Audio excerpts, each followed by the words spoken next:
Beekeeping: The Techniques, Benefits, and Drawbacks of Beekeeping Explained by Sarah Jacobs. Narrated by Mark Milroy.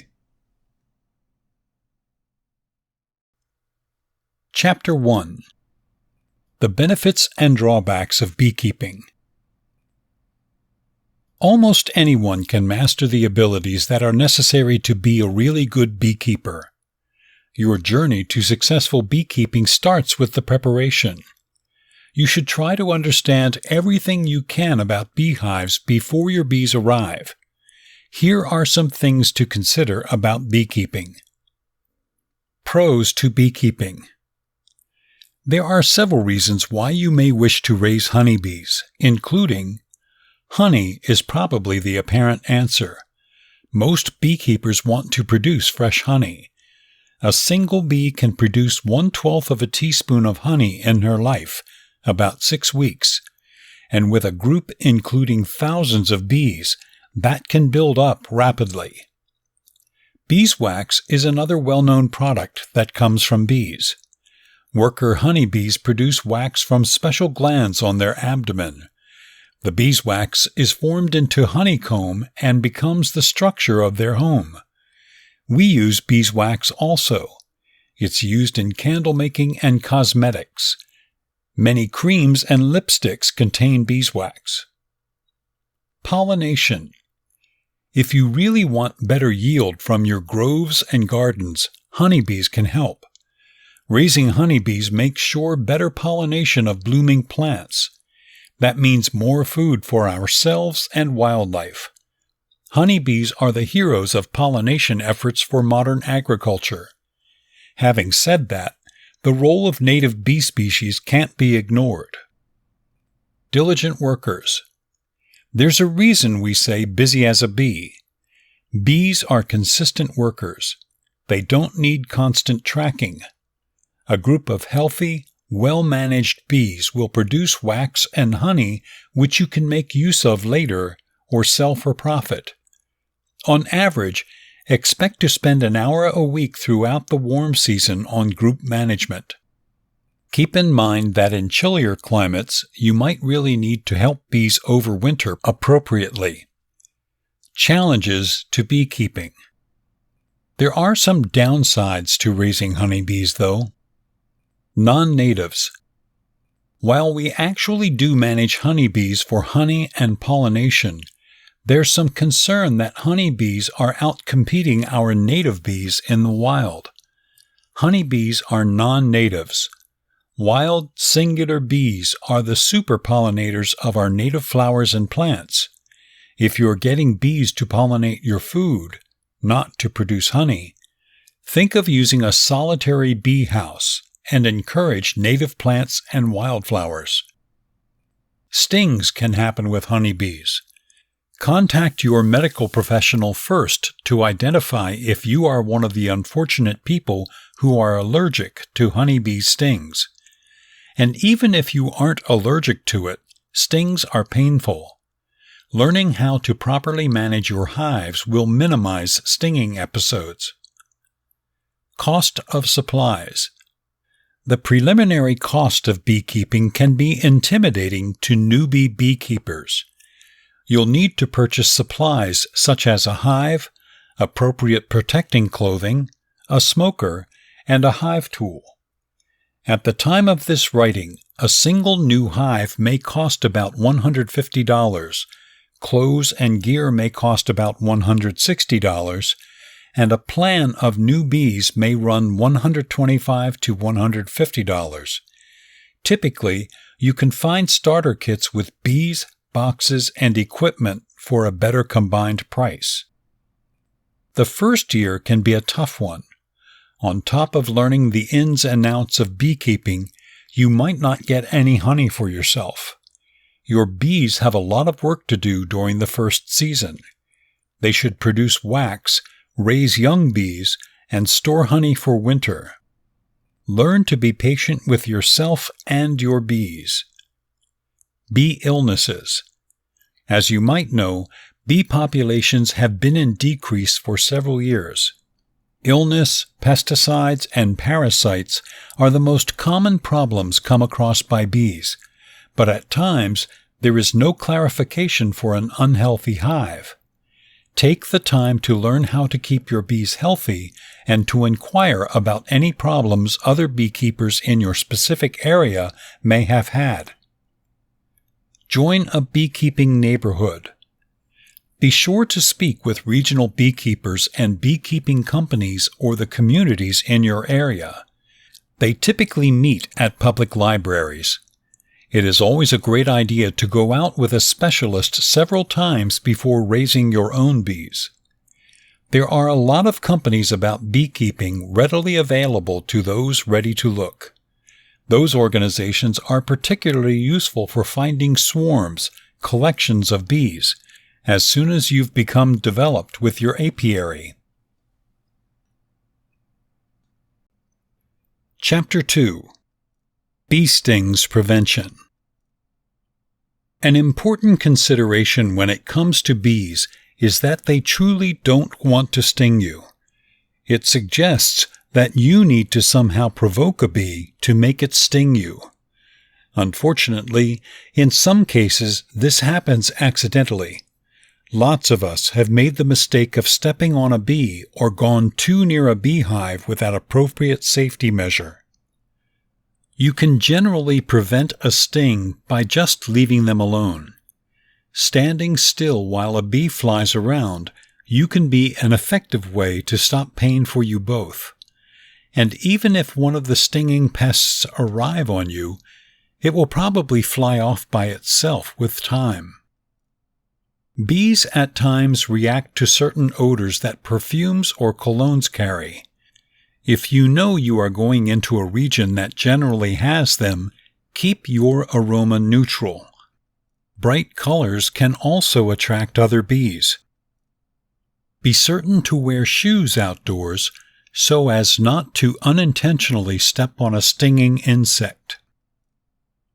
How often do bees or wasps sting? Honeybees can only sting one time because their stingers have barbed edges, though the stinger will continually release venom once it is in you, so you should try to remove it immediately.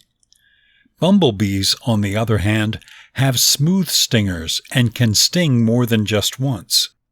Having said that, they have the tendency to have calmer characters than honeybees, which is exactly why many people think of them as safe.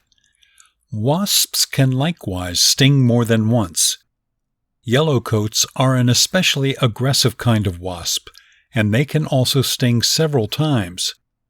Hornets are also simply another name for a kind of wasp. It is regular for you to experience swelling, reddening, a sharp pain that develops into a dull pain, and itching with these stings. If you have other problems like a headache, seek medical attention. How to treat a bee sting. If you have a history of severe bee sting reactions or responses to other bug stings, call emergency health services. If the bee stinger is still present, remove it immediately. Gently scrape the skin with a credit card, your thumbnail, or a blunt knife. Do not take out the stinger or pinch the stinger with your fingers or tweezers. This will only release more venom into the skin. After the stinger is relieved out with the credit card, apply ice or ice bags to restrict the capillaries, reduce swelling, and reduce the pain. Despite the fact that the area may end up being itchy, try not to scratch it. Dirt or other microbes from the surface of the skin could enter the sting and trigger an infection. It's better to clean the area with soap and water and use hydrocortisone cream or a mixture of baking soda and water, which will help with the itching and pain. If no other treatment is readily available, use a slice of onion to the spot and hold it for a minute or so. Remember that bees and wasps can also be very helpful to your garden. Bees are most responsible for pollination, and wasps eat many other bugs like tomato hornworms. In case you feel you can exist together with bees, here are tips for attracting them to your garden. Preventing bee and wasp stings is really all about comprehending the pests. Chapter 3.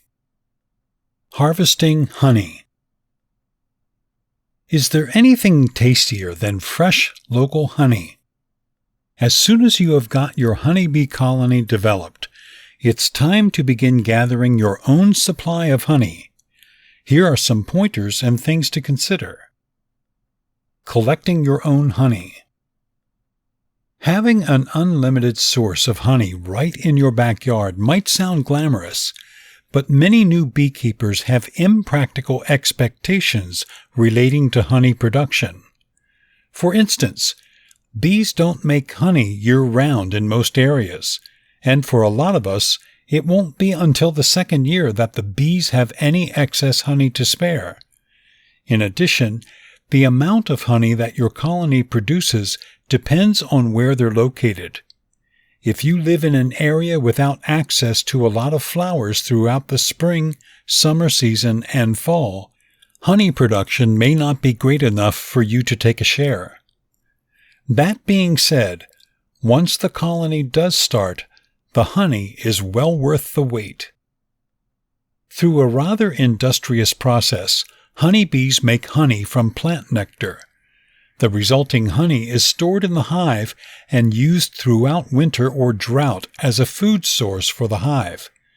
Luckily, bees work extremely hard and typically make more honey than they really need, which enables beekeepers to gather the excess. On average, a beekeeper can expect to yield about 50 pounds, 4.2 gallons of honey year after year from a healthy group in a fertile area. However, the amount can differ quite a bit from year to year and from area to place.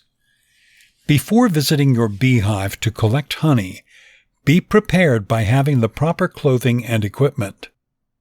If possible, go out with an experienced beekeeper sometimes first to master gathering honey.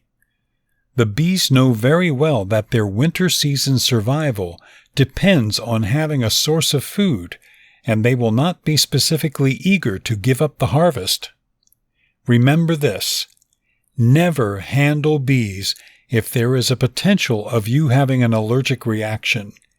It is always a great idea to have an EpiPen on hand too, just in case. Pointers for collecting honey. Be prepared and don't try to rush the honey harvesting process.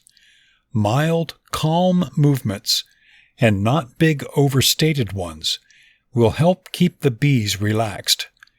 Be sure that you are not wearing any fragrances, perfumes, aftershaves, etc., as this will attract curious bees to fly to you, making it harder to work. Collecting honeycomb from the hive. For honey production, beekeepers give additional hive boxes called honey supers to strong colonies. These boxes include frames of pre-formed honeycomb. After the bees have filled the honeycomb and sealed the comb with wax, it is prepared to be harvested. Remember not to take all of the honey from the hive. You don't want your bees to starve over winter. Take only the excess, or what is in the additional honey, incredibly. The simplest way to collect honey from a beehive is through the application of a fume board.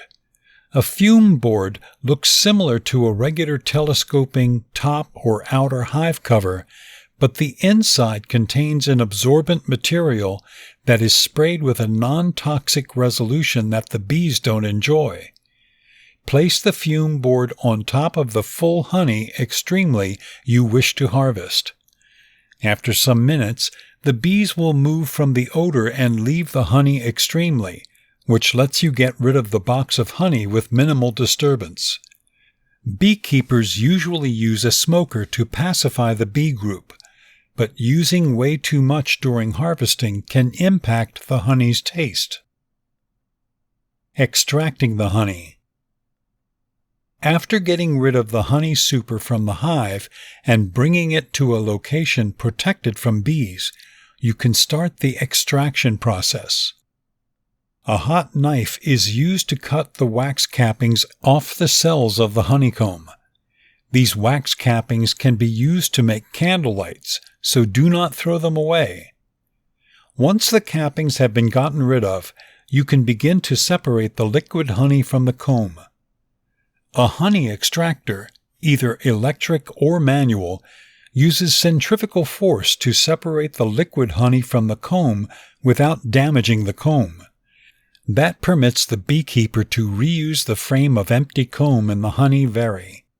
Alternatively, the honey-filled comb can be cut out of the frame, crushed, and strained through cheesecloth. The resulting beeswax can be used for candles or other projects. After extraction or straining, the liquid honey is enabled to opt for several days in a closed container and is then all set to bottle. If you want your group to keep producing honey, you really need to keep the bees healthy. Chapter 4. Outfits, Supplies, and Equipment. First, we'll go over the right clothes for your beekeeping activities. Begin with the fundamentals of beekeeping clothing. Always have a veil for your face and wear clothing that will secure you from stings. Most styles of full beekeeping suits or beekeeping jackets are available for purchase from beekeeping supply companies. Those might be best for the novice. The typical cost for these can vary any place from $75 to $170. In a general sense, adhere to white or light colors and a loose-fitting jacket or suit. Some beekeepers pass up gloves so as to manipulate the inside of the hive better, though for a newbie, this is typically not suggested. You will want to wear clothing both that will secure you and that you do not mind getting stained. Bees will produce waste that appears as yellowish marks on your clothing, so you don't want to be wearing your finest attire. Safeguard your wrists and ankles. Tuck your pants into your socks and your shirt sleeves into your gloves. Wrap both your wrists and ankles with some type of band to secure your clothes in place. Regularly clean your beekeeping clothes. Bees release a scent when they sting to notify other bees of an opponent. By wearing formerly stung clothes, you are basically pleading to be stung. Beekeeping supplies and equipment.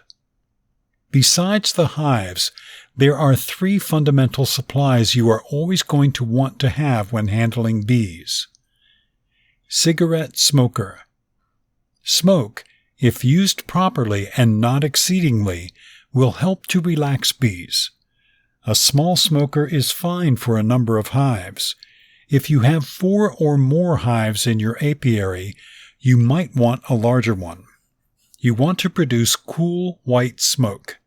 To do so, you can acquire smoker fuel or utilize dry pine needles in your smoker. Hive tool. This is a gadget that is used like a lever to loosen up frames and boxes. Most beekeepers have more than one hive tool. Frame grips. Frame grips are mental pincher gadgets used by many new beekeepers. They make it easier to eliminate frames from the hive with one hand. A helpful tool to consider. Chapter 5. Tips for honey. Cuts, scrapes, scratches, burns, coughs, canker sores, heartburn, indigestion, diaper rash. Mostly small, but sometimes uncomfortable and always inconvenient, are pretty common incidents in most households. What to do? Some people just grab the honey. Since ancient times, Standard healers used honey for a wide array of medical purposes. A growing body of modern research validates their wisdom. Honey is even making inroads into mainstream scientific and veterinary practice, specifically for wound healing. Why honey heals.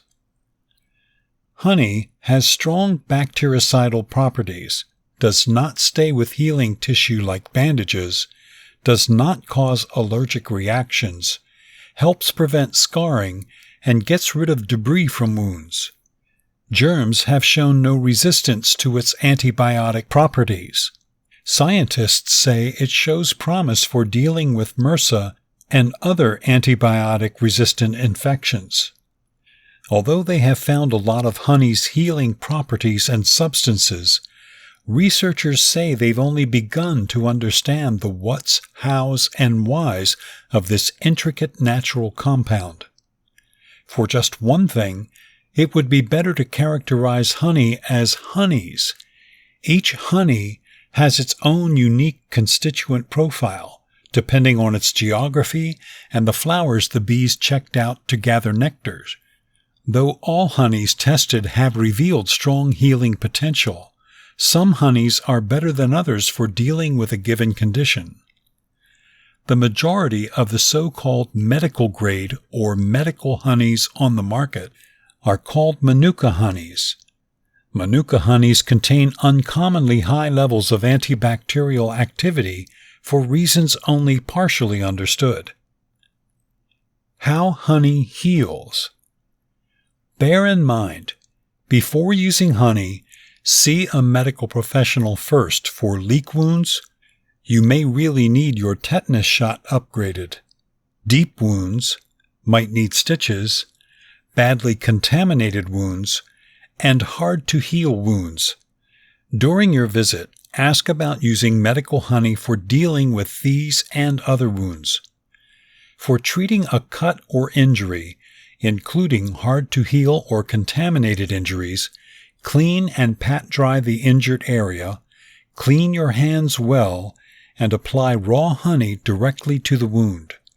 You could also soak a strip of sterilized gauze in honey or purchase bandages already impregnated with medical honey. Use a sterile water-resistant tape to seal the wound. If the wound exudes, change the dressing periodically.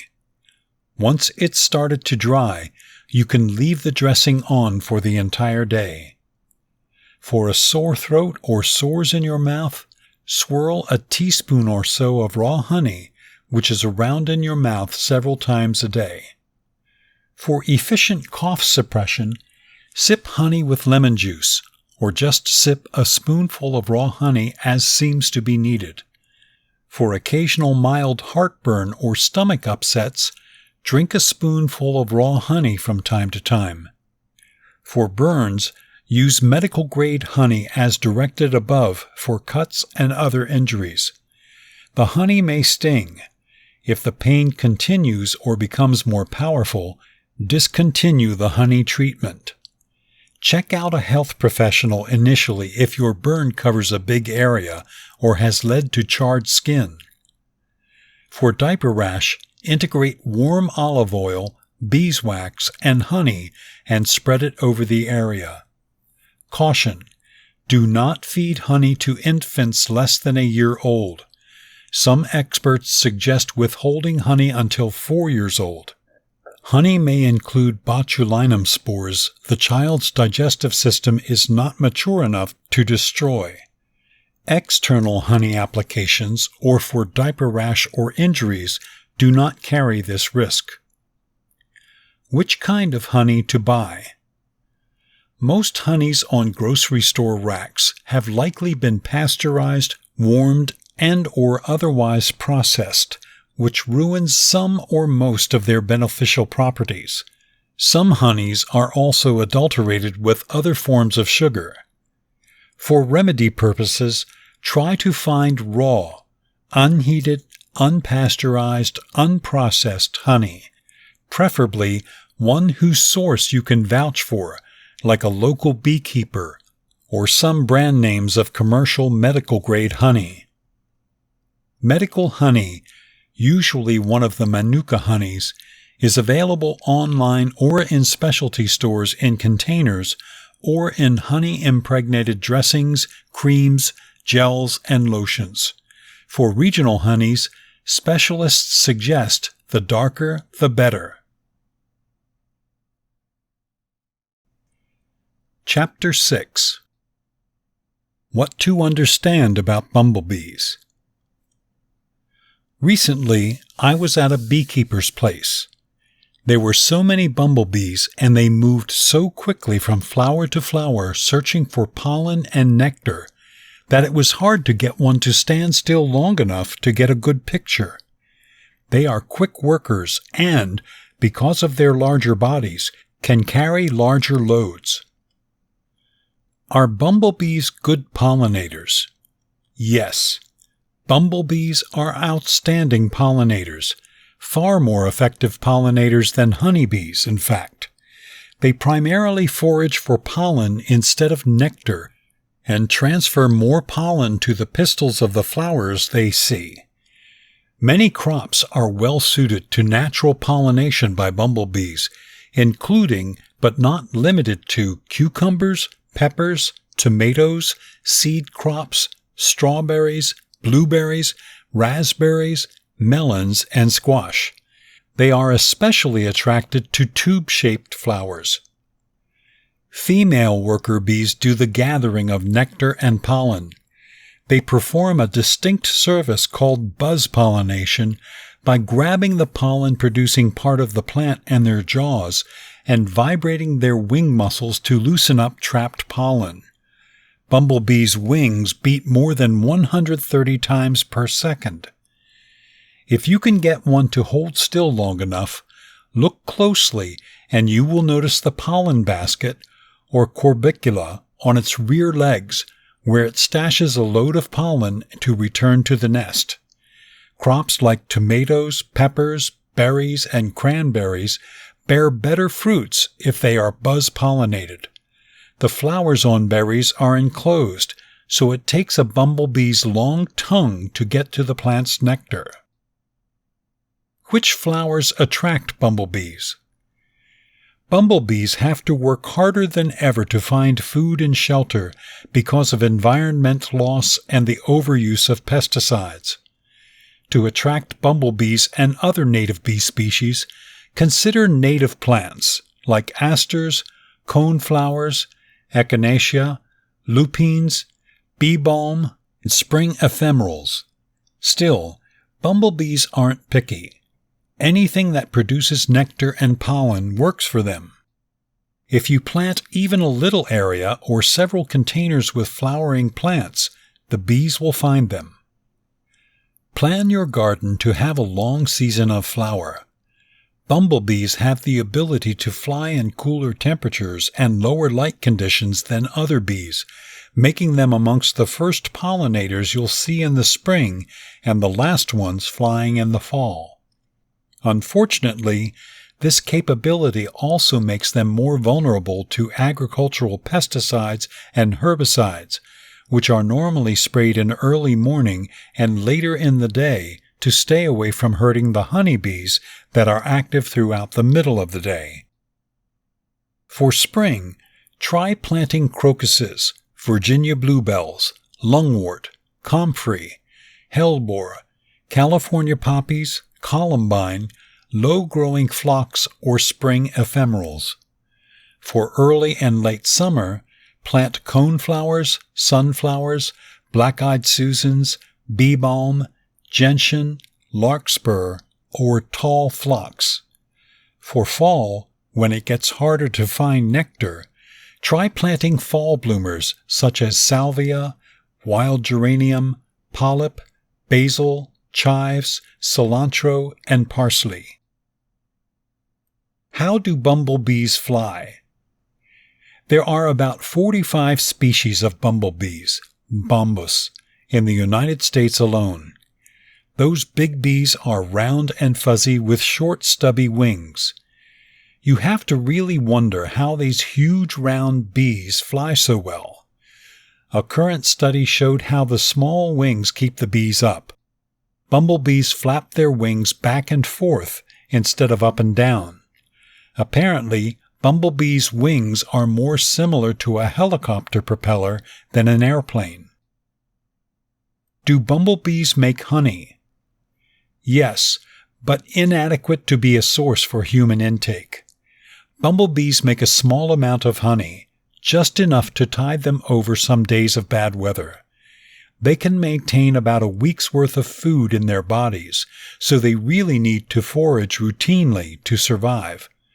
Early blooming trees and shrubs, like fruit trees, pussy willows, and serviceberry, are especially needed to give the newly emerging queens some nutrition as they wake up and start their new colonies. The whole hive dies off in late fall, leaving just new, mated queens to begin new people in the spring. If even one new queen passes away, a whole potential colony will be lost. Regardless of the fact that they do not produce much honey, the pollination service that bumblebees supply is definitely worth much more than any amount of honey. Do bumblebees sting? Bumblebees rarely sting, though they're able. They are typically really docile. They do not form swarms like other communal bees, and they only sting when really provoked. Only female bumblebees have stingers. However, they're so good-natured that getting a female to sting you is a major undertaking. According to bumblebee.org, a bumblebee will even alert you before it stings. It will hold up a middle leg if it's frustrated by your presence, which means withdraw. They will really only end up being aggressive if you happen to be troubling their nest. Bumblebees can sting more than once. However, their sting does not have barbs and a stinger isn't left. Ever discovered how bumblebees just bumble around in the morning, moving slowly? Their teddy bear fur and their capability to manage body temperature level permits bumblebees to be out and about on cold mornings, but they can't fly until they have warmed up. At this point, they may even sit silently on your hand and let you gently pet their furry bodies. So, are bumblebees friendly? We can't talk to human bee friendships, but bumblebees are a naturally social bee, living together in groups called people. Nests might include between 50 and 500 people, according to the National Wildlife Federation, whereas honeybee hives might have 50,000. Where do bumblebees live? Bumblebees have tiny nests between the size of a baseball and a softball. Unlike a honeybee hive, bumblebees normally nest close to the ground or even underground, in stone walls, under clumps of grass, or in hollow trees and stumps. Deserted mouse holes are a favorite since they come complete with a warm fur lining. Bumbles stay near to home. After foraging at numerous flowers, they carry their gathered pollen and nectar back to the nest to feed. Unlike honeybees, the bumblebee group dies in late fall. The queen, who rules the group, is the only member of a bumblebee group to make it through the winter. She hibernates during the winter season underground and begins a new colony in the spring. Do bumblebees sleep? Yes, obviously. Male bees will also sleep outside after they leave the nest, never ever to return. In some cases, it's the female who's caught outside the nest just because the temperature cooled so rapidly that she could not fly back. She'll wait until morning to bring her pollen back to the nest. Normally, you'd find resting bumblebees under flowers or perhaps inside them. Bee populations are in decrease. Are bumblebees in trouble too? Yes. Most bumblebees are noted as threatened, susceptible, or near threatened. Last year, the rusty-patched bumblebee, Bombus affinis, was the first bee noted as a threatened species in the continental United States, and it is thought to be extinct here in New Hampshire, the last recorded sighting of it remaining in 1993.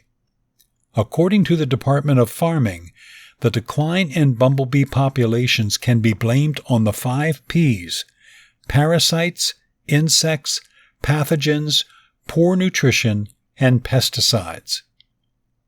How do I attract bumblebees to my backyard? If you notice a lack of bees in your yard, consider whether your area uses a lot of pesticides in their yards and gardens. You might have your answer. At minimum, try to eliminate pesticides from your garden. A group of insecticides called neonicotinoids have been revealed to have a terrible influence on all types of bees. It's a systemic insecticide that can come from pre-treated seeds or sprays applied to bedding plants. The chemical exists in each part of the treated plant: flowers, stems, leaves, etc.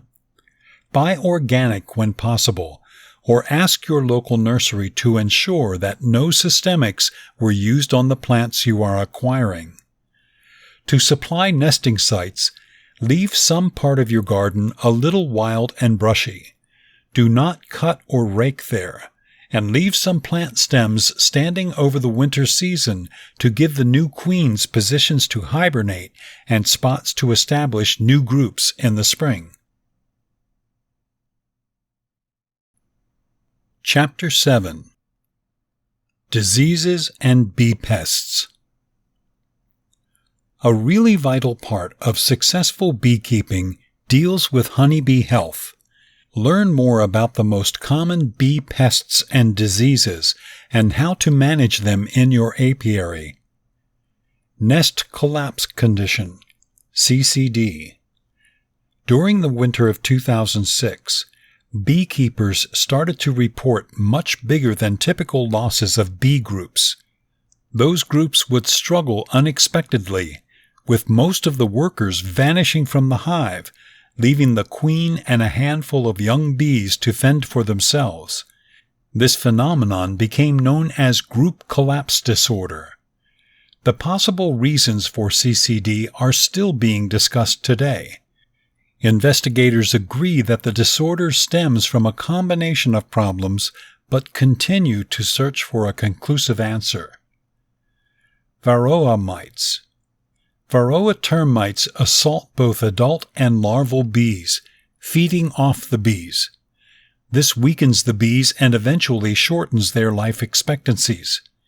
In fact, Varroa mites are the #1 killer of bees worldwide because of their ability to spread out bee infections and diseases.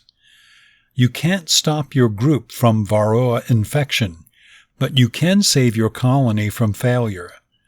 There are many approved mite treatments readily available for usage in the war against Varroa. From approved artificial substances to softer organic miticides, several treatment types are available. Apivar, Apilifebar, Apiguide, Hopguard, formic acid, and oxalic acid are just a few of the choices. Each kind of treatment has its benefits and drawbacks. Find the best method that fits your environment and your beekeeping philosophy. After this, keep track of the mite levels in your colony. If your hive needs treatment, do it as quickly as possible to reduce the infestation. Pesticides. Pesticides work at killing insect bugs, but bees, butterflies, and other beneficial pests are prone to a lot of the pesticides that our civilization depends upon as well. Regrettably, these pesticides in some cases end up in our soil and water, and the contamination is having a result on our pollinators. And the argument continues over the real extent of the impact of pesticides on bees. To protect your group from damage, stay away from using pesticides on flowers and crops that the bees might enter into contact with. Or, if pesticide is needed, stay away from using them when plants are in blossom. Also, be sure to read the pesticides labels and follow the given usage guidelines to stay away from unneeded bee deaths. American Foulbrood Disease, AFD. American foulbrood is caused by the Penibacillus larvae germs, which kills the sealed broods of honeybees. This illness is highly contagious and can easily spread out throughout a hive and from one group to another. Spores from the bacteria can live in beekeeping equipment, such as frames and supers, for many years. For this reason, buying pre-owned equipment can be dangerous. There is currently no guaranteed cure for American foulbrood, though antibiotics have been revealed to decrease the illness. Though, as a result of the perseverance of the bacteria, this is not a long-term solution. Some states require the destruction of contaminated people outright. If you presume that your colony has been infected, contact your state's apiary evaluation service for management guidance. Winterizing your bees. The amount of preparation needed for winter season depends on your climate. A strong, healthy group with proper winter food stores can endure the season without problem in most areas. Make sure that your groups are well fed before cold comes with adequate supermarket for your area. Close off the majority of the hive entrances to stay out cold drafts and mice. If you live in an area with bitter cold, you can cover your hives up for the winter season. Though, note that ventilation is extremely crucial for bees, even during winter season. This is where the local element of beekeeping plays a huge role. What type of winter season preparations do other beekeepers in your area use? Do they face problems with other diseases or pests? Consulting with them will be a big help in preventing issues with your own group. Chapter 8. Honeybees in the Garden. Honeybees supply a great service to farming. They pollinate more crops than any other insect, and without them, fruits and vegetables could not develop. Honeybees also offer other advantages.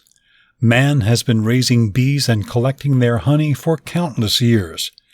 Beeswax, from which the honeycomb is made, is also harvested from beehives. The bee colony. Whether hidden in a hollow tree or kept in a beekeeper's wood hive, every colony of honeybees functions in the exact same way. A bee colony is comprised of 3 types of bees: workers, drones, and a queen. Worker bees.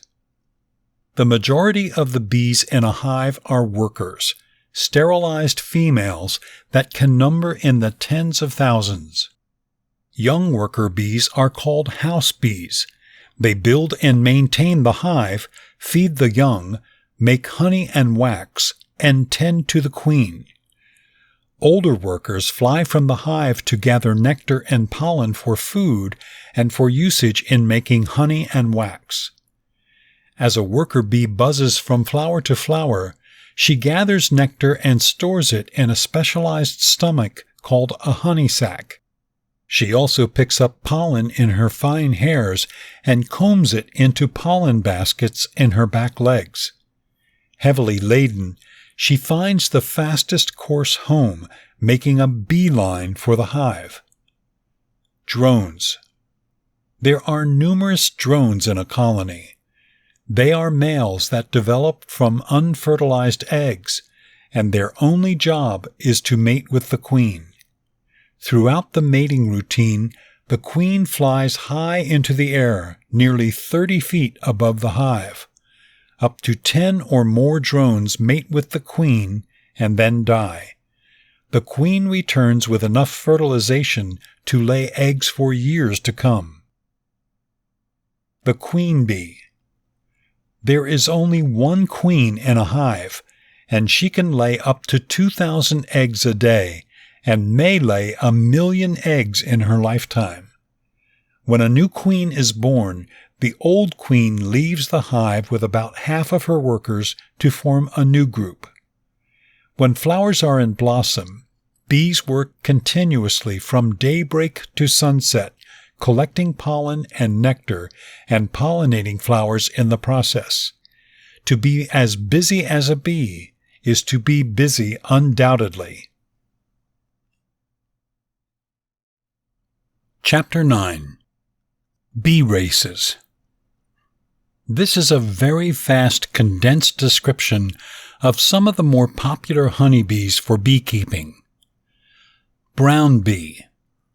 German first, mean, susceptible to AFB, American foul brood illness, EFB, European foul brood disease. Italian bees. Brought into the U.S. not long after 1859, initially from Italy. They are yellow bee races and vary in color from dark yellow to golden yellow and have 3 to 5 black bands. Behavior and characteristics. Normally not too gentle, but can be. They have a very strong personality to reproducing. People begin reproducing early in spring and maintain a very big brood area regardless of circulations in late fall. Italians have an average amount of swarming. Italians winter in strong people and have a high intake of food. Winter losses are high. Excellent wax contractors. They show a propensity to rob, which undoubtedly is a factor in the spread of bee diseases. Golden Queen is easily located. Carniolans. Initially part of the Austrian Alps and North Balkan Yugoslavia. Dark-colored, at times leather bands. Depends on pressure of the carniolan, as hybrid bee today. Behavior and attributes.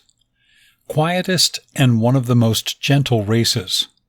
Their rhythms of brood production is very high. They overwinter with little people and with small food intake. Brood rearing begins with first income of pollen and fast development occurs afterwards. They maintain a pretty big brood nest only if pollen remains sufficient.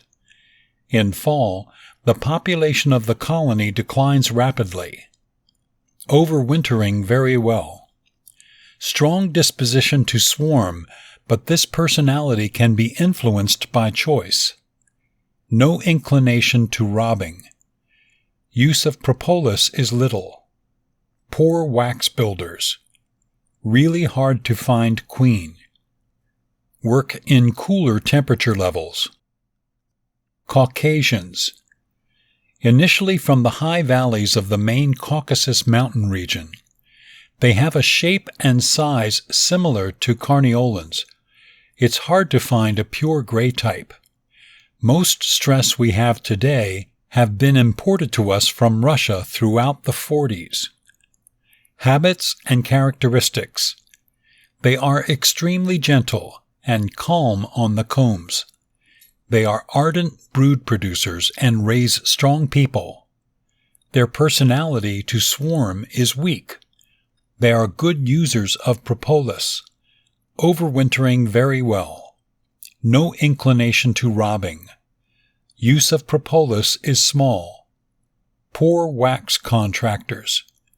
Very challenging to locate queen. Work in cooler temperatures.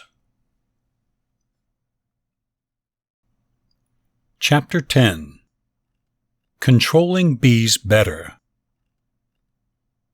When it comes to handling bees, there are 3 times of the year that need different kinds of hive management: winter, early spring, and summertime. Each season is crucial to keeping a strong and healthy group and needs different bee management skills. Spring management. Spring is a crucial time of year for the bee group to grow and strengthen. Unique steps are needed to ensure that the colony will grow and prepare itself for the busy summer months. Sometime in early February, you will want to look at the bees. Make certain the colony is still healthy and has enough food. If food is running out, you may want to feed them some sugar syrup. February and March are good times to look at the queen bee and see if she will need replacing. You must order your queen around this time to guarantee delivery in April or May. As a guideline of thumb, it is a good idea to change the queen every other year. As springtime development, watch on the group to see how quick they're growing. Check about each 10 days. If the hive is getting full and 7 to 8 of the frames are covered with bees, you will want to add another brood chamber super. Finish up your bee illness treatments throughout the spring and make sure they end at the very least 30 days before the honey flow begins. For more info on diseases and treatment times, have a look at Lesson 15. Keep an eye out for swarming. Bees will swarm if they get too crowded. Bees will normally swarm after it has been cold out and a warm day all of a sudden appears. If your group is growing quick, you might want to also think of splitting the group into 2 separate colonies. This will need another queen to support the added colony. The most effective approach is to use a nuke.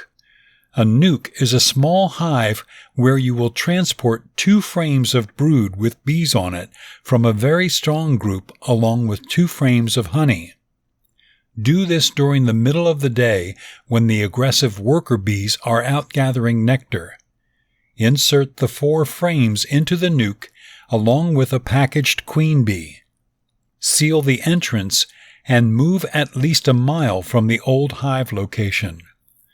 Once the nuke is moved, you can open the entryway. After about 10 days, check to see if the bees have accepted the new queen. Then you can move the nuke back. This nuke will be used to change a queen that has gone bad, or can be used when you split a group to start another one. The nuke introduces the bees to the queen in a stable manner and makes it not as likely that when you place her into the new group that the existing bees will want to kill her. Honey circulation management.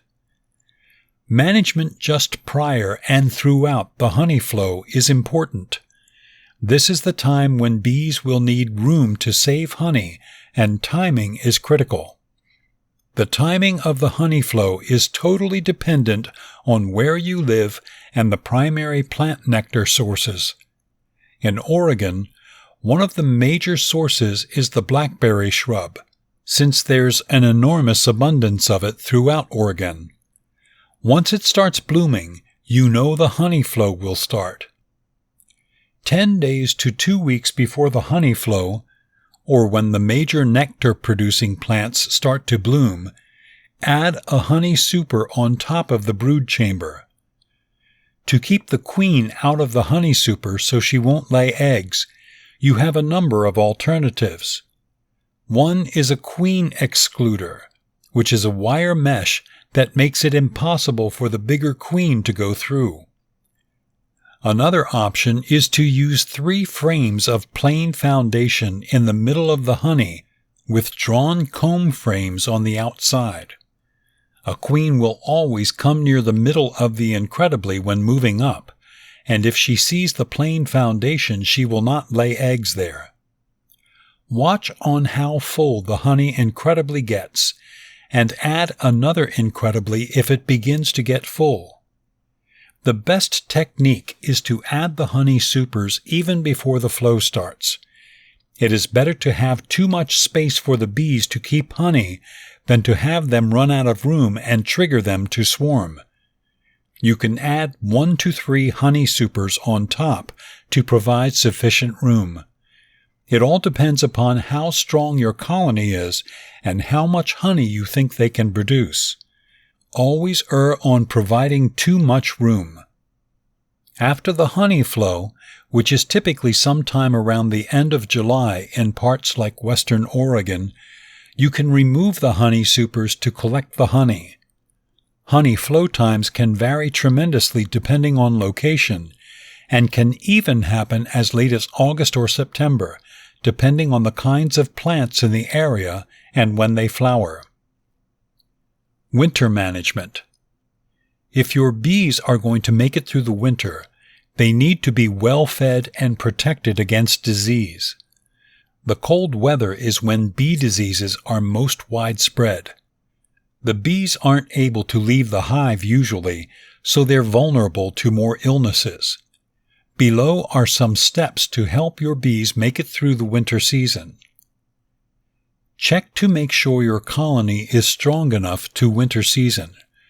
There should be a very good amount of bees covering at least 7 to 8 of the frames in the hive. If the colony isn't strong, you may want to join 2 weaker groups together. First of all, you are going to really need to kill the queen in one of the people. Next, position a newspaper between the suppers of each colony and insert an incredibly on top of the other with the paper in between. The bees will slowly bite through the papers and introduce one another gradually. This makes it easier on the bees and will more than likely not invoke issues with the 2 hives merging. Ensure they have enough sugar or honey stores. 35 to 50 pounds of honey is a very good general rule for a stable, healthy colony. The weather can also impact their food consumption. The cooler the weather, the more the bees will eat.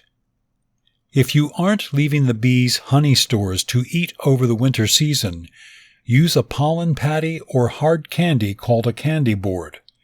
You can even use dry sugar in some cases. Do not feed bees sugar water throughout the winter, because it will cause them to create waste in the hive since they cannot fly outside as a result of bad weather. That could prove fatal to the group.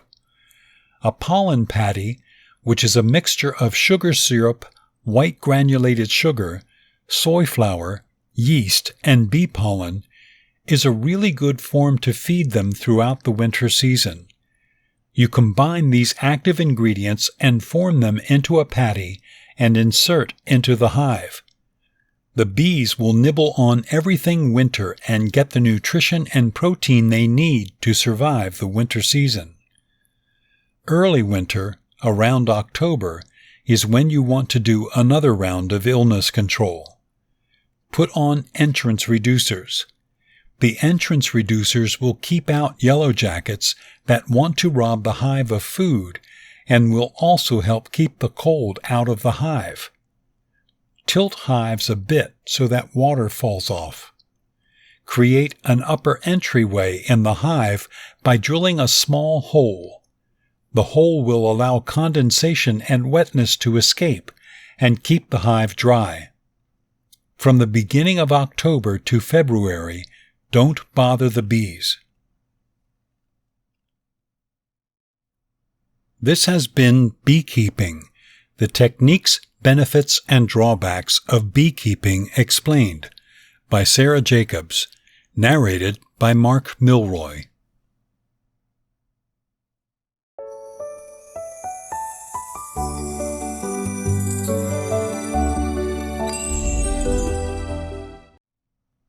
Beekeeping, Planning, Managing, and Keeping Bees, by Sarah Jacobs, narrated by Mark Milroy.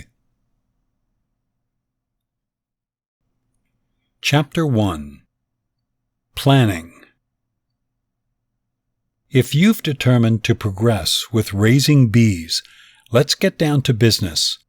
Learn your beekeeping rules and regulations, choose the right place for your hives, and make certain you have the right environment. Here are answers to your practical questions.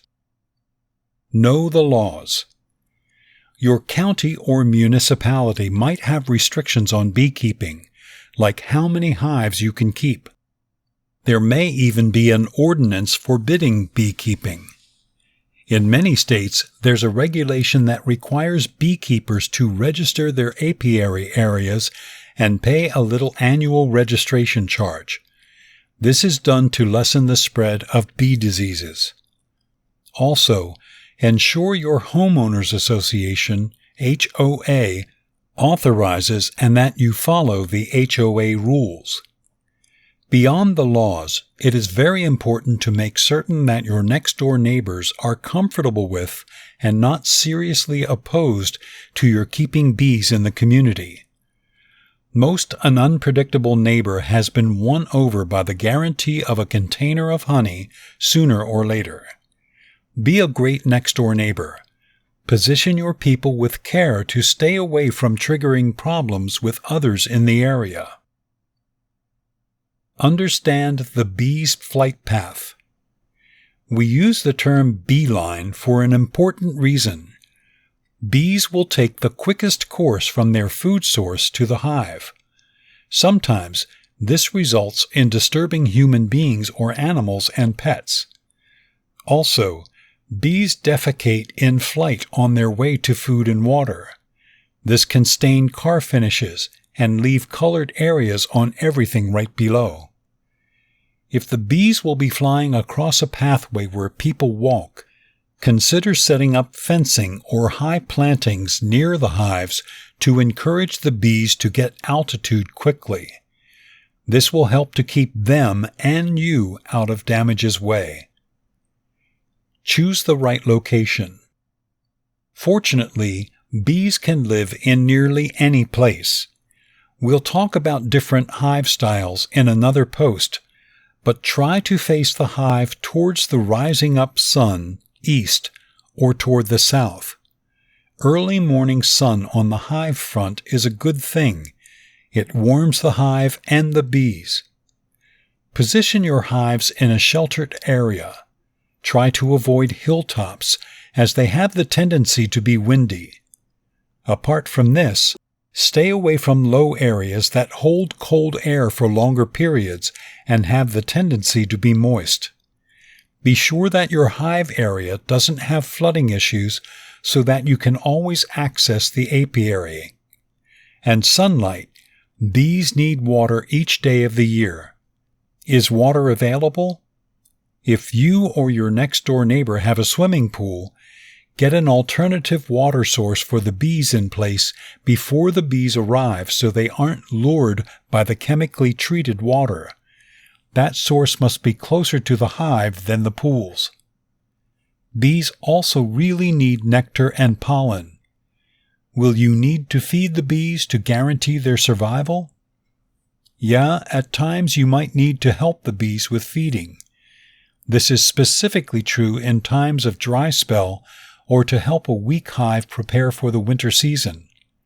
This brings us to food sources. Know your flowers. Bees make honey from flower nectar. This can be found in plants like white clover, asters, dandelions, maple trees, citrus trees, and so on. After a little time, you're going to come to recognize when the heavy nectar flows occur and when the nectar flow is limited. Before owning bees, make sure that you supply them with a safe, natural environment. Pesticides on flowers are a major cause of death for honeybees. Be sure that no big parts around you are being treated with industrial insecticides. If a worker bee is not killed on site by the toxin, it is possible for her to bring it back to the hive, killing the other bees and even the queen. Now that you know what your bees really need, learn what you, the beekeeper, will really need for clothes and supplies. Chapter 2. Beehive Types. Most new beekeepers purchase hive parts prepared to assemble, but it's definitely possible to build your own hive. If you do, it is really essential to follow the precise measurements for the type of hive you prefer.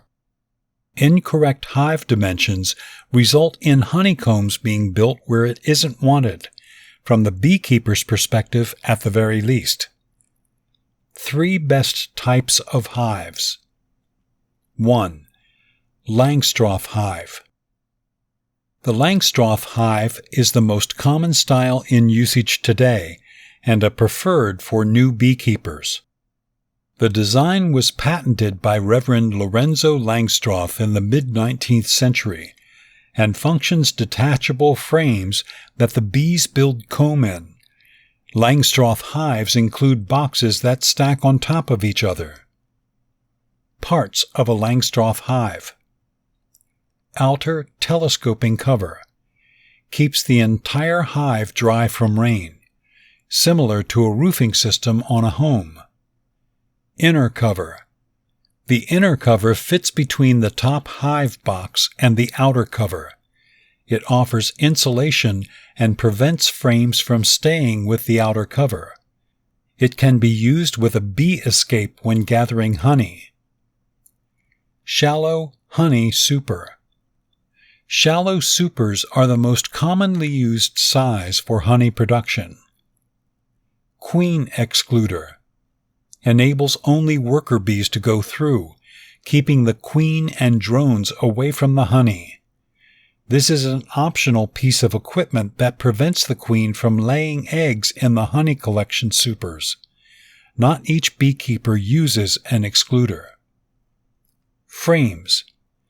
Detachable frames, wooden or plastic, fit into the hive boxes. Frames are available in different sizes to fit the 3 different sizes of supers. Bees build honeycomb inside the wood frames, usually using beeswax foundation, plastic foundation as a guide. The comb cells hold young bees, pollen, nectar, and honey. Structure. Most beekeepers use sheets of beeswax or plastic foundation as a guide inside the frames. This helps to encourage the bees to build straight comb inside the frames. Brood chamber, also called deep vary or brood box. The brood box consists of larger frames than the shallow extremely. Here, the queen lays eggs for the next generation of bees. In this maternity ward, nurse bees look after the young. Bottom board. The base of the hive. Bottom boards are readily available as a strong bottom or with an evaluated bottom. A Langstroth hive can include any mix of the 3 sizes of extremely boxes: deeps, brood, mediums, or shallows. 2. Top bar hive. The top bar hive is the oldest hive design in the world. A horizontal top bar hive features wood bars that are laid along the top of the long box. One-piece bars are used rather than the 4-sided wooden frames of the Langstroth design. The honeybees build comb below the top bars. No foundation is needed, but the hive ought to rise off the ground with some sort of stand. There are some advantages to a top bar hive. Other than not needing foundation sheets, there are no wood frames to assemble. Maybe the biggest draw of the leading bar hive, no heavy lifting. Unlike the Langstroth hive that requires moving several heavy hive boxes, management of a leading bar hive is a lot easier on the beekeeper's back. Top bar beekeeping does have some difficulties, however. Here is an example. A centrifugal honey extractor can't be used to remove honey from the natural comb, so the comb and honey will both really need to be removed from the bar. That leads to the honeybees needing to make new comb each year. Generally, leading bar hives also require more frequent evaluations to prevent overcrowding or swarming. This type of hive can produce honey, but it is a favorite for beekeepers wanting hives for pollination alone. 3. Waré hive. The Waré hive, created by Émile Waré in the mid-20th century, is another leading bar design. Instead of being a long horizontal top bar hive, the Ware hive is described as a vertical top bar hive. Identically sized stacked boxes have no frames or foundation sheets. Bees build honeycomb down from top bars put within each box. Beekeepers using the Ware style typically bottom super their hive. Rather than putting empty boxes on top to give the group more overhead room, empty boxes are placed at the bottom of the stack. They feel this plan better mimics bee life in the wild. These are the three most well-known hive designs, but each style has benefits and drawbacks. It is really up to you to decide which type of beehive best suits your goals and management style. Carefully follow plan directions if you choose to build your own beehive of any style. Incorrectly built beehives result in wayward comb, tough inspections, and angry bees, and soon stung beekeepers. Painting your hive. Painting your hive safeguards the wood and will last longer. Typically, most hives are white to show the sun. Today, you can find hives in all colors. Lighter colors are best for hives in southern climates because of the possibility of overheating in the sun. Any water-based latex paint will do quite well. Only paint the outside surfaces of the beehive. Chapter 3. Yellow Coats. Apparently out of nowhere, yellow jackets come at you and strike at blazing speed. Their venom hurts like the devil. How do you prevent yellow coats, eliminate wasp nests, and deal with yellow coat stings? Take a fast read if you have yellow jacket issues. In the fall, untamed spots abound with beautiful display screens of late goldenrods, joy pie, and fall asters, but some less welcome visitors are the yellow jackets and other aggressive social wasps. Unlike honeybees and bumblebees and native bees, yellow coats are extremely aggressive insects. Each pest stings multiple times and vaccinates venom into its victim. Both honeybees and bumblebees will only sting defensively, while yellow coats are easily provoked. They attack in swarms and will give chase after over cross countries if they feel threatened. The yellow jacket's life cycle. Since spring, these insect species have been building nests of extremely sophisticated architecture, underground, suspended from tree branches, under the eaves, in shed rafters, or in wall cavities, at times in deserted automobiles. All summer long, the wasp queen has been laying eggs that develop into adult workers that can capture and kill caterpillars and other soft-bodied pests that, along with carrion, function as protein foods to feed their growing broods. They sip flower nectar, decomposing and harmed fruits, and tree sap to supply the energy to feed themselves. They also show up at barbecues and picnics, going after the meats to feed their larvae, and the sugary foods, candy, desserts, sugary beverages, to provide themselves with energy. As fall advances and supplies of prey, pests, and overripe fruit decline, the wasps end up being increasingly aggressive in safeguarding their broadening nests. In late summer season, the queen begins laying the eggs that will turn into potential queens and several males, called drones, that will mate with them. In late fall, the workers, the drones, and the queen herself will all leave the nest and die. Only the mated queens survive, burrowing into leaf litter and hibernating in suspended animation till spring. How to prevent yellow jackets. From late summer season on, Keep garbage cans and can recycling bins securely closed. Do not wear fragrance or other fragrant body items when you're out and about performing yard and garden work. The wasps may mistake a flower fragrance for actual nectar-producing flowers. To be truthful, I'd also stay away from the bacon-scented lotions and body washes. Stay conscious. Watch the ground around you to look for wasps entering and leaving holes in the ground that result in their underground nests. Technique outbuildings slowly and carefully, looking up under the eaves and rafters. Wasps will buzz out and around the nest hole to alert you not to approach further. Provide a wide berth and they're unlikely to attack. If you have the job of cutting tall grass or whacking weeds, wear protective clothing, which includes boots, long pants tucked inside, long sleeves tucked inside gloves, and face protection. I use a bee veil. Wasps nesting underground will notice the vibration from power devices and may strike from some range away.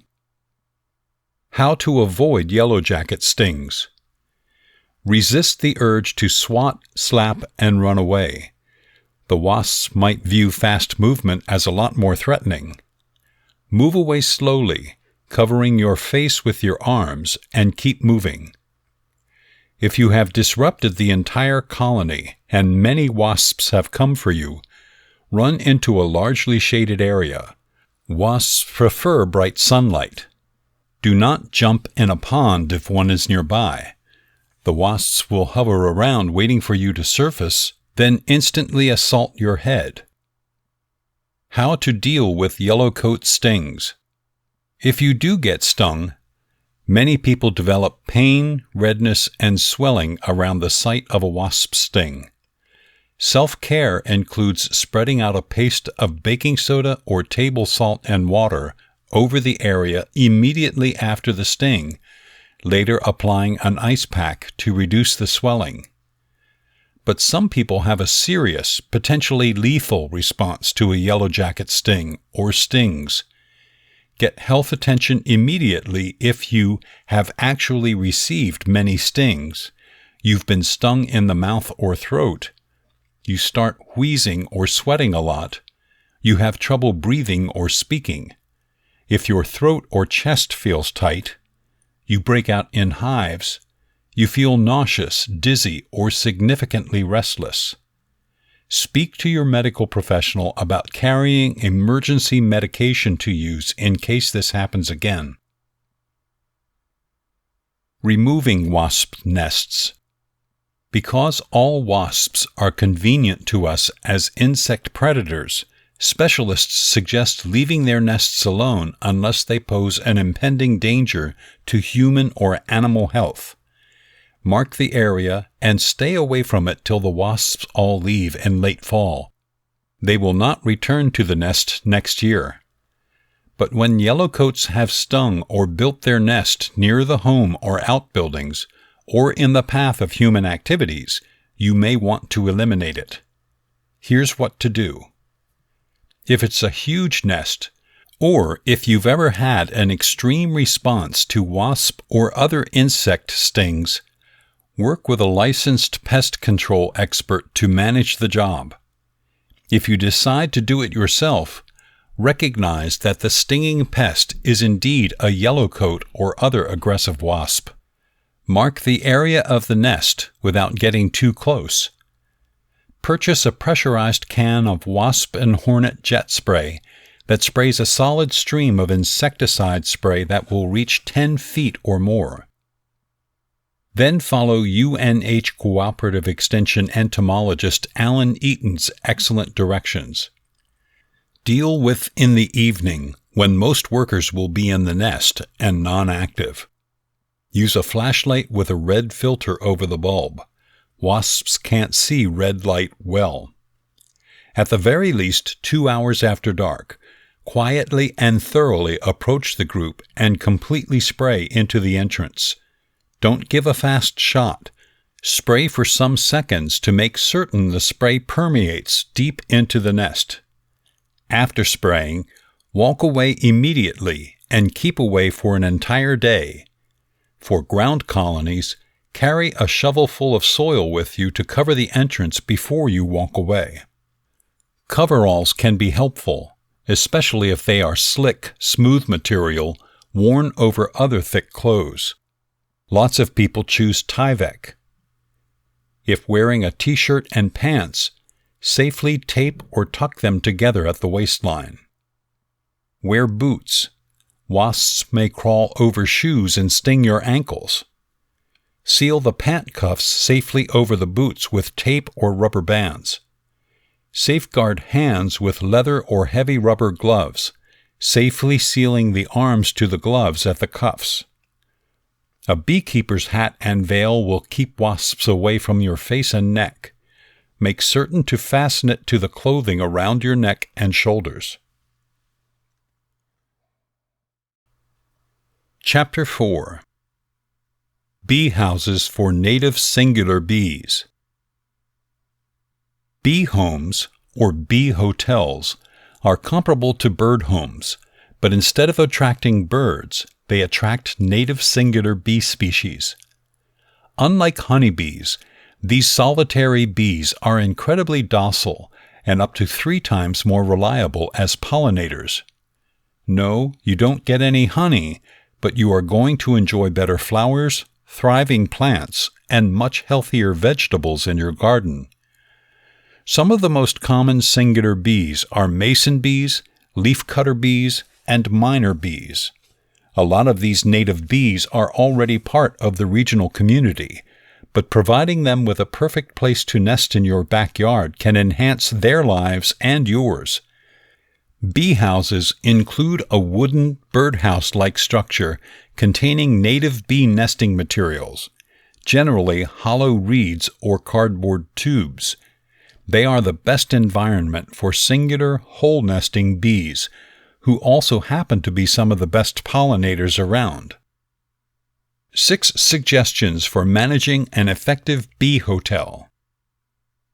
Here are some great pointers for keeping your native bee house buzzing. 1. Avoid bee houses that are too large. While a bee house that's 4 feet large and 6 feet high looks great, draws a lot of attention, and raises awareness of native bees, this size is much too enthusiastic and will likely end up being a problem to maintain. Like birdhouses, which ought to be cleaned out at the end of each year, bee homes need to be revitalized every year with new nesting materials. Bee resort upkeep takes little effort in general, but consider the time that you can devote to managing the bees that move in. Make sure to select a bee house size that matches what the surrounding area can offer. For instance, a stand of flowering trees and plants can offer more pollen than a meadow of flowers can, suggesting a bigger house would be proper for the former. 2. Protect nesting materials from wind, rain, and birds. Hole nesting bees really need a location to live that's dry and safe. The ideal bee home will have a solid external structure that has a 2 to 3 inch overhang, which will secure nesting materials from bad weather. If birds are assaulting the nesting holes, use a 1 inch large wire fabric and bubble it around the bee home. Do not install wire fabric flush against the nesting holes, as this will obstruct the bees from entering. Bees really need some space for landing and taking off. 3. Offer nesting holes made of the right products in the appropriate size variety. Natural, in your area available nesting materials are best. For hole nesting bees, cardboard tubes and lake reeds in the right size variety are readily available online. Stay away from bamboo and plastic straws, as these do not let enough wetness escape, triggering problems for developing bees. Nesting holes should be between 4 to 10 millimeters in size and should be about 6 inches long. Nesting holes that are too shallow will skew the sex series of the next generation's bees. Many bamboo shoots are much too large for any North American bee to use. Not all native singular bees will use the exact same sort of nesting materials, so it is a very good idea to offer a range of options, as envisioned above, to accommodate all the locals. 4. Area and a word about predatory wasps. Orient the bee home to deal with the morning sun, as hole nesting bees really need the sun's warmth to provide energy to fly. Positioning 2 bee houses, each dealing with a slightly different direction, can produce even better results. Most native bees choose some afternoon shade, but too much shade could attract hole nesting wasps. Solitary wasps are typically considered advantageous predators in a garden, as they assault insects like caterpillars, grubs, and aphids. Having said that, they may also victimize the bee pupa in your bee home. 5. Secure developing bee larvae during the winter. Ensure that your bee home is accessible, so you can easily get rid of filled nesting materials and store them in a warm, dry place. You're going to want to keep nesting materials in locations that have similar temperatures as the outdoors, like a garden shed or unheated garage. Eliminating and securing filled nesting holes in something like a fine mesh bag helps to keep small parasitic wasps from assaulting larvae. Watch on the filled nesting materials, as your bees might be a species, such as leafcutter bees, that produces multiple generations per season. 6. Harvest bee cocoons each spring. After securing and saving filled nesting materials over the winter season, open materials and harvest cocoons in the early spring. If you can, organize and separate cocoons based on appearance and when their nesting holes were capped. With appropriate care, these cocoons will develop into a new generation of native bee pollinators and residents of your bee house. Chapter 5. How to hive a swarm. Swarming is an instinctive part of the yearly life cycle of the honeybee. The tendency is normally the greatest in the spring, when the bees increase their population quickly before the significant honey flow. Between April 15th to June 15th, swarming is unwanted from the beekeeper's perspective, and each effort should be made to comprehend the conditions in the colony which cause swarming. The needed steps should be brought to keep away from and stop it from going on.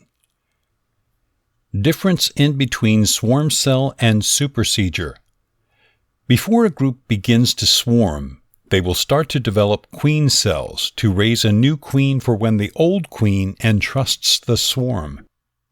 The bees develop swarm cells and supersedure cells to raise the queen. In their haste to develop a queen rapidly, at times the bees will raise a queen that will not be appropriate to support the new colony, which is precisely why you are going to want to ruin your cells and add your own queen. Swarm cell, on the bottom of the frame, should be destroyed. Supersedure cell, on face of combs near or beside routine cells, should be destroyed only if you happen to be going to replace the queen. Time of day for swarming. A swarm normally leaves during the middle of the day from 10 a.m. to about 2 p.m. If weather is sultry, they will leave earlier or later in the day.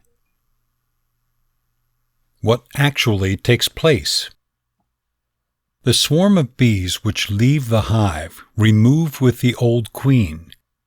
Before the swarm takes place, though, the hive will begin reproducing new queens. The prime swarm can be as many as half of the bees from the hive. Usually the swarming bees are older, and they all fill their stomachs with honey before leaving, so they are prepared for a new start. Where does the swarm land? The swarm will normally land on a neighboring limb or branch. At times, they will land on a post, or on chunks of trees, or in a shrub. After they land, scout bees are sent to find a long-term home. When they return, they will do a dance that suggests the direction of the new home. Hiving a swarm. As a rule, a swarm is simple to hive. The bees are in a really good state of mind. If you really need to transport the swarm from a place to your hive, use a burlap sack that has good ventilation to move them. Place the hive in front of the swarm, and if needed, use a smoker to drive them in. The best approach is to move your hive as close to the swarm as possible, and use a bee brush to brush the bees into the hive. Once the bees begin entering into the hive, the rest will follow like ants marching to the ant hill. Issues can develop when trying to hive a swarm. The swarm could be in a challenging place to gain access to, or they might have already entered a tree or building. Other problems include not being able to capture the queen, or the queen doesn't accept the new hive. Overall, though, catching a swarm can be really beneficial to the beekeeper and is definitely worth the effort. What happens to the old hive? Remember we said that before the swarm happens, the hive had already developed queen cells and started reproducing a new queen? When the swarm entrusts to the old queen, the new virgin queen will arise from her cell. She will then mate with a drone in flight and return to the hive. At this moment, the worker bees will damage all the remaining queen cells and inhabitants, so there will only be one queen, and say goodbye to swarming. In many cases, the new queen that has just emerged will mate and then form a second swarm and leave the hive also. In this case, the workers don't destroy the queen cells and will let another queen arise and mate. Decoy hives. If you are stressed over your bees swarming, you can buy decoy hives and put them around your apiary site. The decoys will draw the bees to them when they swarm and will make it easy to hive them later. Chapter 6. Choosing the apiary site. There are some factors you should consider when picking a website to position your hives. One of the most essential elements is, will there be a sufficient food source near the bees? Bees can forage generally 1 to 1.5 miles from the hive fairly quickly, so make certain there are food sources within that radius. Open fields with clover are outstanding sources, as well as near fruit trees and blackberry bushes. Take the time to analyze your area to see what sort of plants are available. Spring sources of nectar and pollen from willow, fruit trees, and dandelions are extremely helpful for colony accumulation throughout the spring. Next, you want to check the actual land where the hives will be put. First of all, ensure there is sufficient wind protection for the hives. Trees or hedges at ground level in the direction of dominating winds are a must. Second, do not choose a part that is in the shade way too much. Long dead grass around the hives can add warmth to a hive and allows for faster colony development. When the weather gets truly hot later in the summer season, it can be necessary to move the hive into a partially shaded area so the bees don't get too hot. When actually putting your hive on the site you have chosen, there are a couple of things you should do. First of all, the entrance should be dealing with the morning sun. Second, the hive entrance must be leaning forward just a bit, like in the picture. Other aspects to consider when selecting a website are: keep away from flood areas. Can animals get to the hives? For example, bears or livestock. Chapter 7. Queens, Workers, and Drones Behavior. Throughout the centuries, man has tried to resolve the secrets responsible for the success of the honeybees. Only now are we starting to lift the veil of mystery from the life of bees. To successfully manage your bees, you should possess a basic understanding of what's going on in your hives. There is a division of labor in the hive according to the caste of the different types of bees, which develops a hierarchy. The queen lays the eggs, workers do all of the work, and drones serve for fertilization of the virgin queen. Comprehending each individual bee's role in the hive will help you understand how to manage a hive more efficiently. For the most part, we will focus on the worker bee, as it does most of the work. The queen and drones are there mainly to just recreate. The working stage of worker bees in time series. Cell cleaning from 1 to 25 days. Feeding larvae from 7 to 30 days. Building activities including cappings 1 to 32 days. Different activities. Age does apply a strong influence on the division of labor for the individual bee, but the identifying factor seems to be based upon the needs of the group as a whole. A regular colony includes bees of any ages, and there is a specific general sequence of work which the bees perform. Nevertheless, this division of labor is extremely flexible, constantly changing according to the conditions inside and outside the hive. Comb building. In summertime, a worker spends half of her life as a hive bee and the other half as a fielder. Beeswax is the material used by honeybees in the building and construction of their combs. It is the item of their own bodies produced through a gland on the bottom of their abdominal area.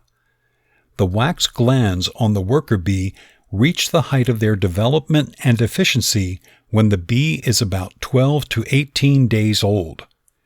Wax can be produced only at fairly high temperatures and only after the usage of large amounts of honey or nectar.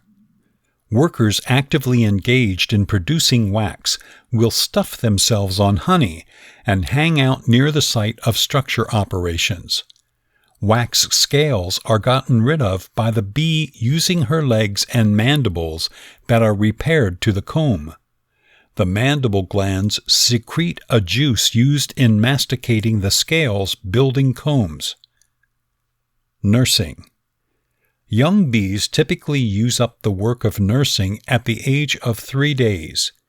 Nurse bees start to make visits to the cell as soon as the egg is laid and continues.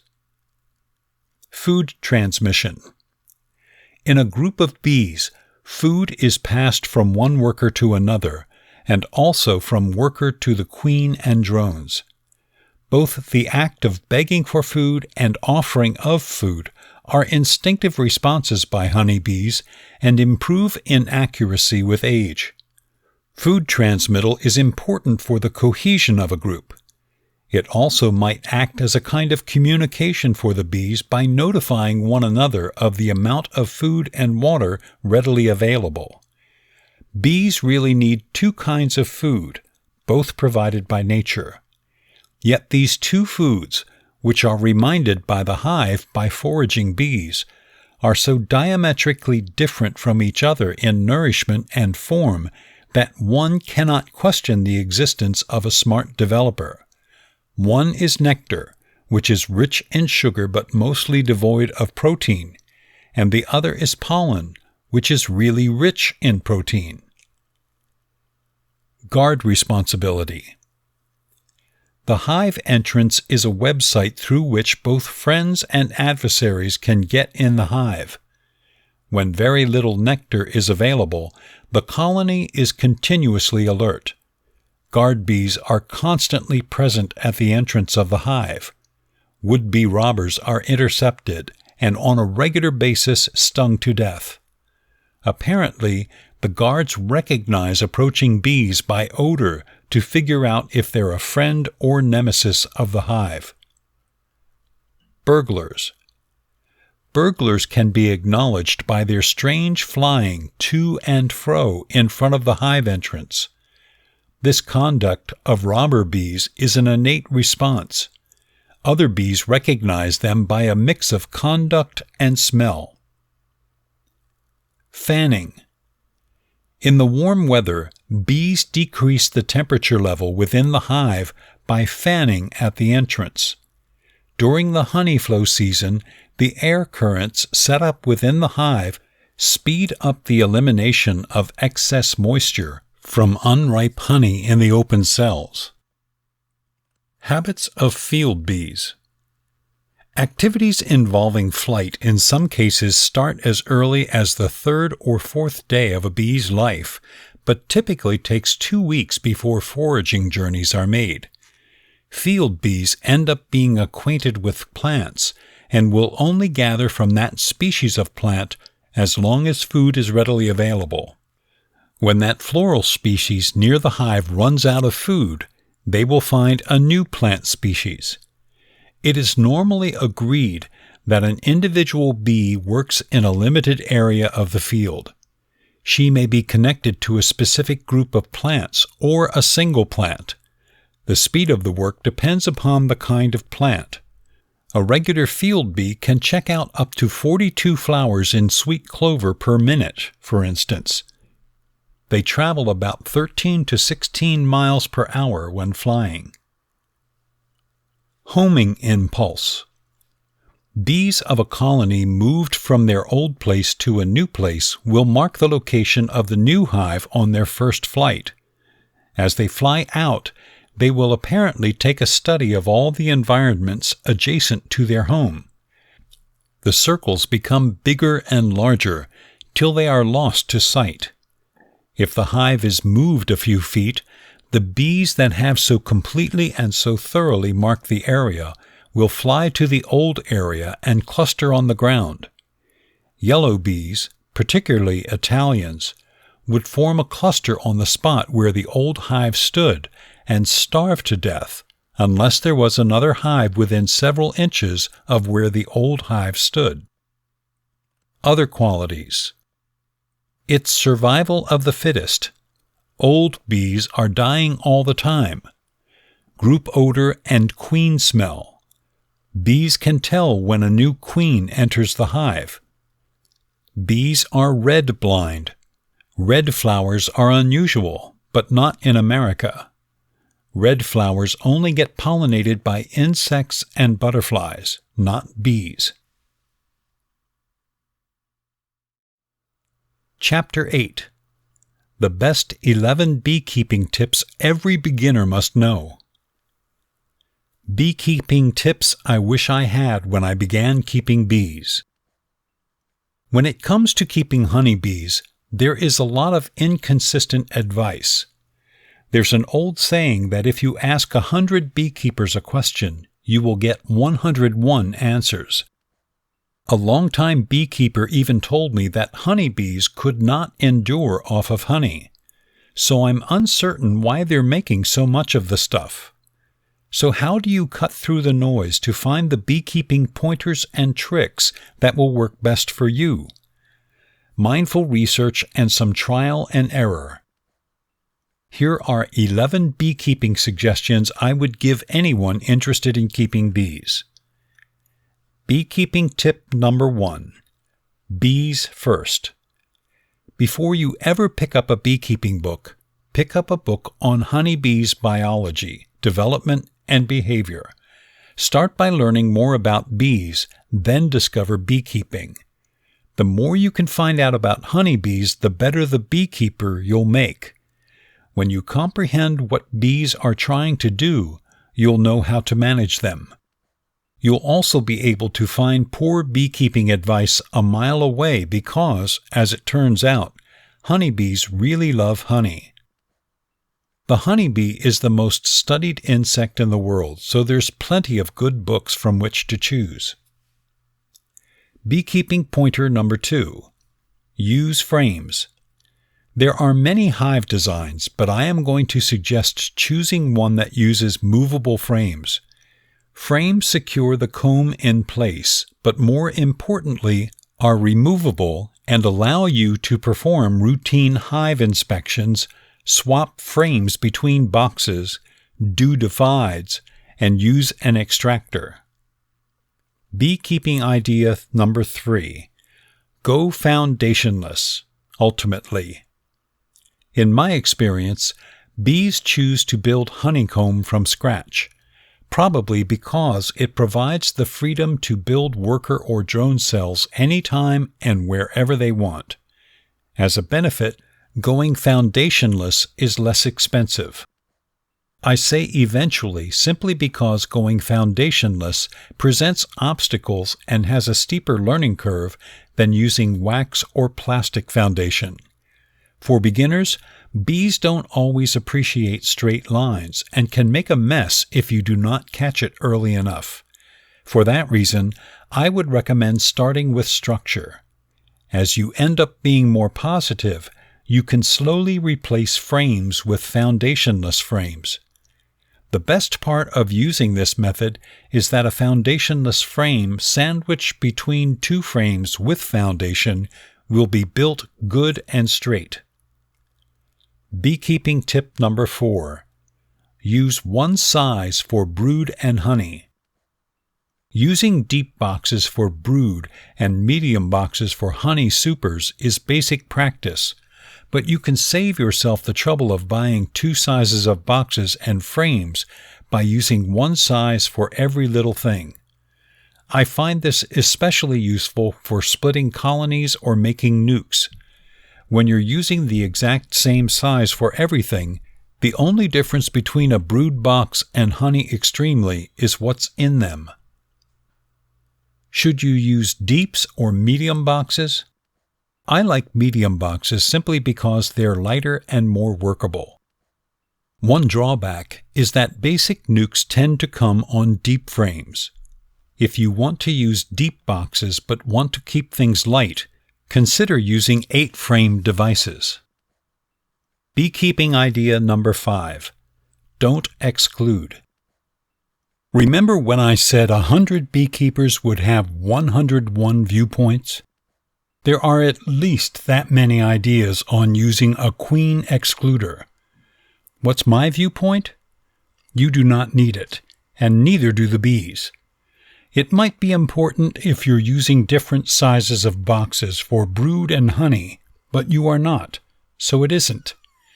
If you added a box above the brood and the queen moved into it, then she apparently needed the space. Queen excluders synthetically reduce the size of the brood and can lead to unnecessary swarming. Beekeeping tip number 6. Swarming is natural, but most likely not preferable. Swarming is how a honeybee colony reproduced, and all living things want to recreate. A swarm happens when a hive runs out of space and divides itself in half. As a beekeeper, it's not great to watch your queen and half your bees fly away. Luckily, beekeepers can replicate this division by making splits or creating nucleus groups. I divided my greatest hives in the spring or whenever I see signs of swarm cells, early in the year. I tend to keep tinier people because of that, but it's much easier than chasing after swarms. I also love watching queenless hives make new queens. An included benefit of swarming, or making splits, is that it induces a break in the brood cycle. Since varroa mite, a considerable honeybee insect, recreates in the brood, this break also minimizes varroa. Beekeeping idea number 7. Keep pooches. Most of our queens are reproduced for honey production and come from New Zealand, Hawaii. However, I enjoy local mutts, hereditary stock from making it through regional bees. A dog might never surpass a greyhound, but they tend to have less health issues. You can breed dogs by splitting your greatest hives and letting them raise new queens. When the new queen emerges, she'll mate with drones in the city. Beekeeping suggestion number 8. 2 hives is much better than 1. Establishing 2 hives may be more expensive, but it will give you more management alternatives. A second hive lets you move honey, pollen, or brood from a more powerful to a weak group. If one hive goes queenless and doesn't have any eggs, you can supplement them from your healthy hive. It's also essential to recall that a group is a living thing with a limited lifespan. If your zoning permits it, aim for more hives than you want to keep. If you want 1 hive, keep 2. If you want to have 10 colonies in the spring, go into winter season with 15. Beekeeping idea number 9. Keep them close. The closer you can keep your hives, the better. Most people are always tempting me with land beyond the city where I can keep bees to my heart's desire. But I know that the added travel time will mean that I won't be checking them as often as I'd like. The more accessible your groups are, the better care you will give them. I prefer my yard, where I see them every day. Beekeeping idea number 10. Check every 7 to 10 days. A healthy hive can run out of space, make queen cells, and swarm in less than 2 weeks. That is why I inspect my bees every 7 to 10 days between spring and fall. An inspection includes opening the hive, checking that the bees have enough space, and physically removing and inspecting each frame of brood.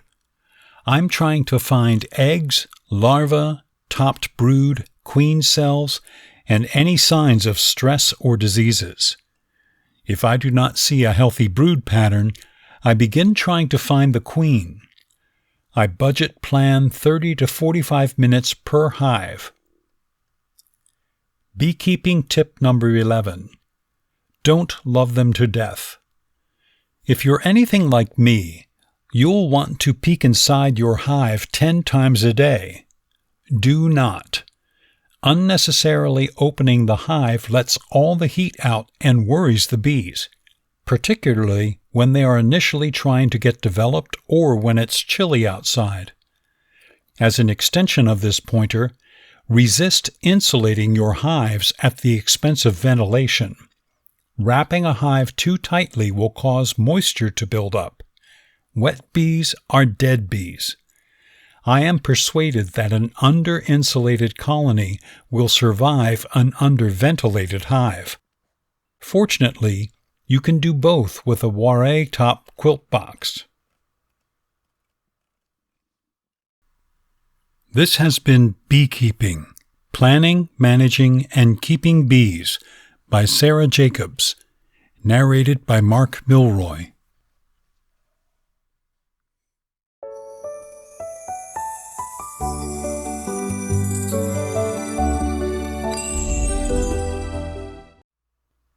Beekeeping, The Business, Care, and Specifics of Handling Bees by Sarah Jacobs, narrated by Mark Milroy. Chapter 1. The History of Beekeeping. Primitive beekeeping was an unrefined art at best. Hives consisted of pottery, baskets, and holes in rocky cliffs. Beekeepers knew really little about bees, and in most circumstances, the bees were killed after the season was over to collect the honey. Early man did, though, comprehend the significance of honey as a food source. For instance, in biblical days it was acknowledged that milk and honey were vital for baby formulas. There is much historical data that suggests that beekeeping has been practiced for thousands of years. Below is a list of some essential dates in beekeeping history. 15,000 BC, the oldest known record of primitive beekeeping paintings. 3000 BC, written records on migratory beekeeping up and down the Nile River in Old Egypt. 2000 BC, Exodus 3:8 refers to Canaan as the land of milk and honey. 900 BC, King Solomon speaks of honey and honeycomb in many passages. Sayings 24:13, "My child, eat thou honey, just because it is good, and the honeycomb, which is sweet to thy taste." 384 BC. Aristotle, the Greek teacher, did a lot of research on beekeeping. His writings point out foul brood and adversaries of bees, and he was apparently the first to notice that honeybees do not visit flowers of different kinds on one flight, but stay continuous to one floral species. 70 to 19 BC. Virgil, a Roman poet and beekeeper, suggested clipping the wings of queen bees and spoke of shade and wind protecting. 800 to 900 AD. It is thought that honeybees were first given America by Irish and Norwegian explorers pre-Columbus. 1850. West Coast bees were not introduced until 1850s when they landed in California and by wagon to Oregon. 1851. Bees had colonized all over the world.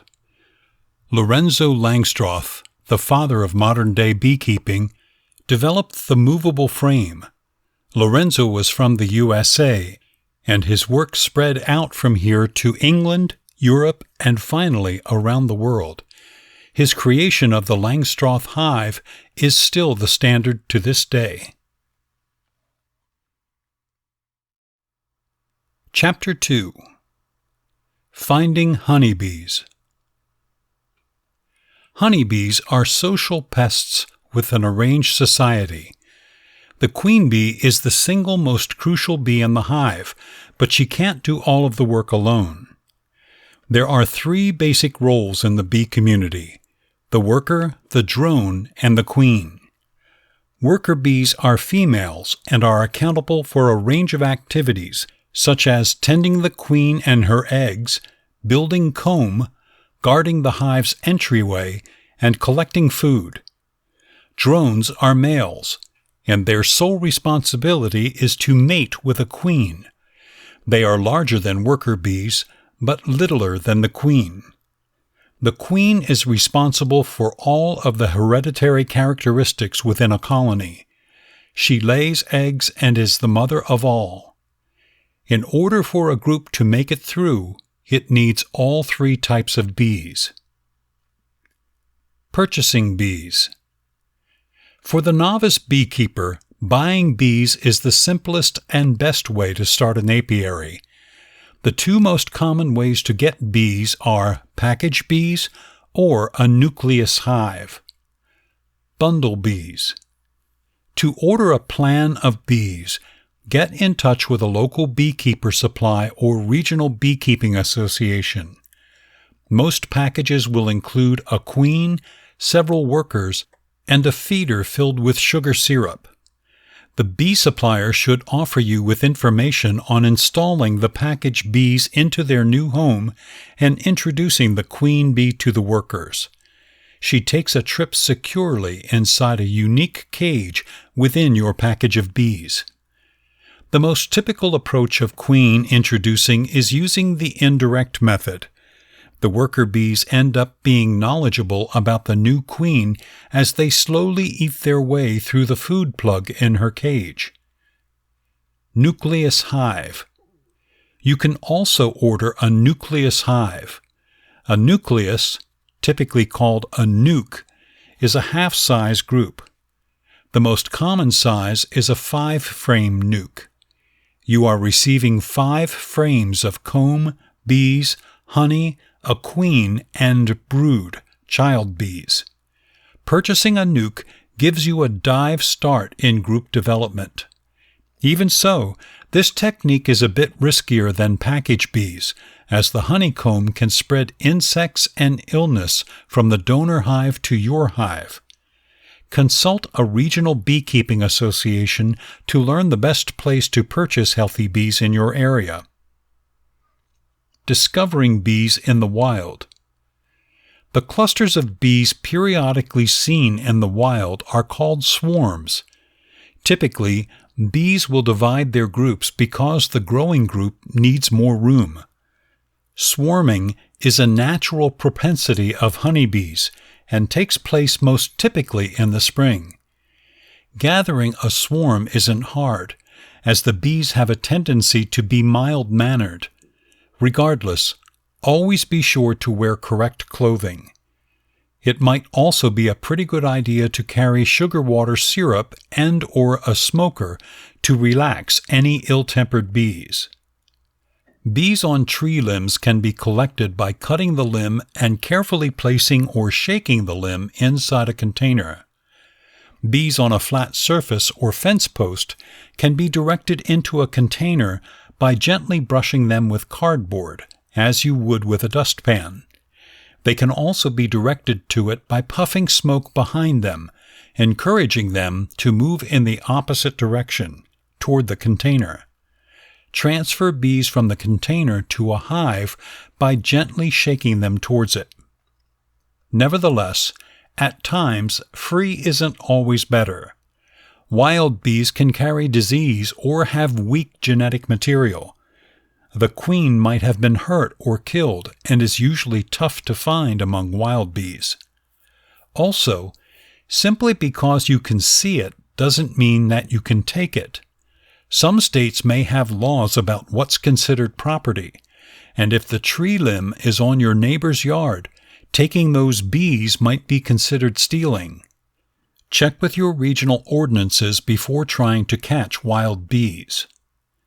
Choose which approach of getting bees is right for you based on your local situations.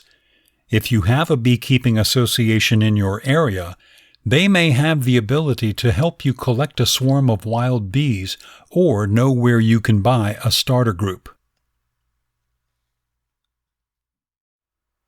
Chapter 3.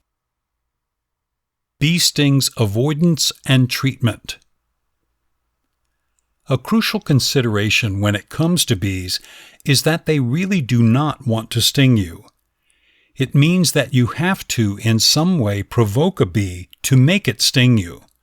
Unfortunately, sometimes this happens mistakenly. Many of us have made the mistake of stepping on a bee or gone too close to a beehive without proper safety measure. You can generally stop a sting by simply leaving the bees alone. Stalling while a bee flies around you can be a great way to stop pain for you both.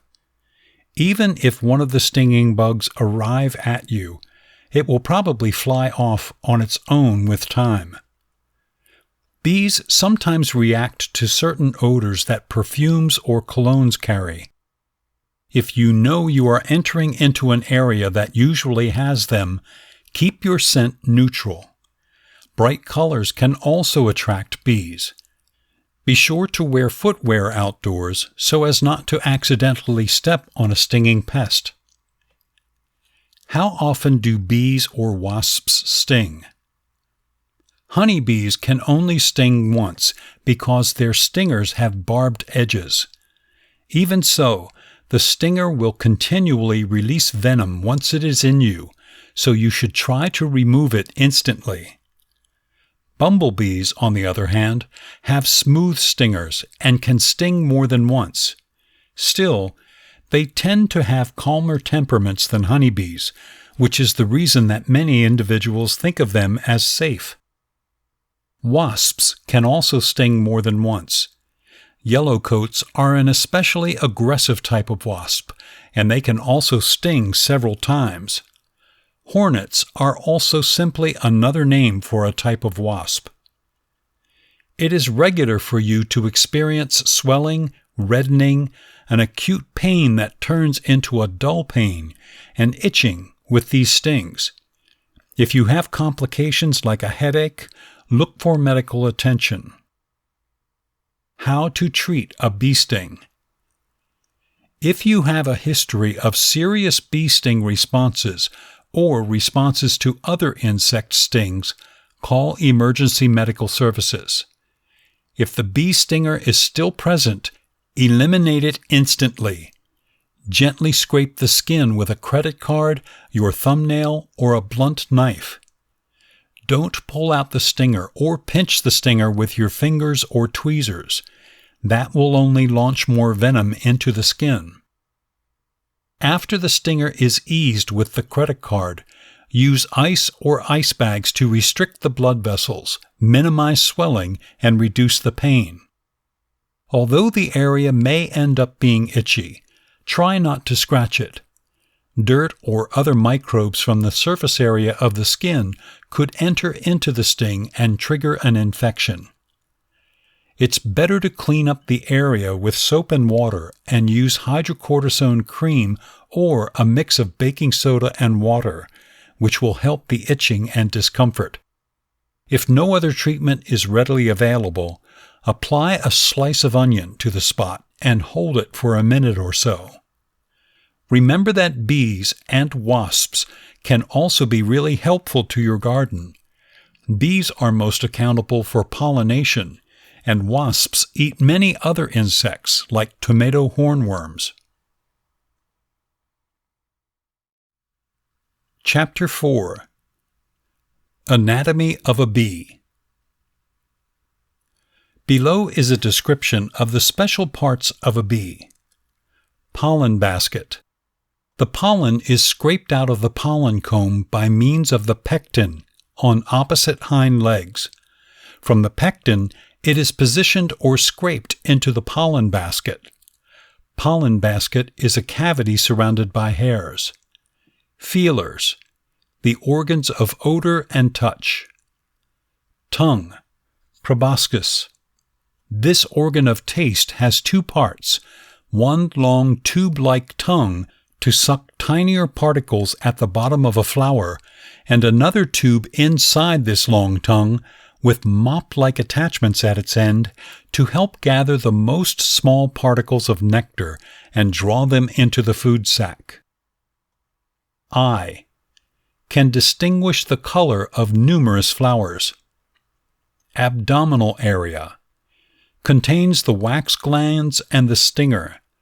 The wax glands are where wax scales are produced by 8 wax plates under the abdomen of worker bees. It's liquid when first secreted, and then dries into small flakes.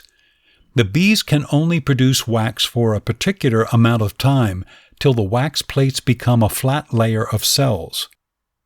The stinger consists of 3 slender, closely linked pieces forming the sharp, piercing organ that predicts from the suggestion of the abdominal area. Stomach. Bees have 2 stomachs. The honey stomach holds nectar or honey. The stomach mouth is where nectar goes initially, and the pollen is strained out before it enters into the honey stomach. Wings.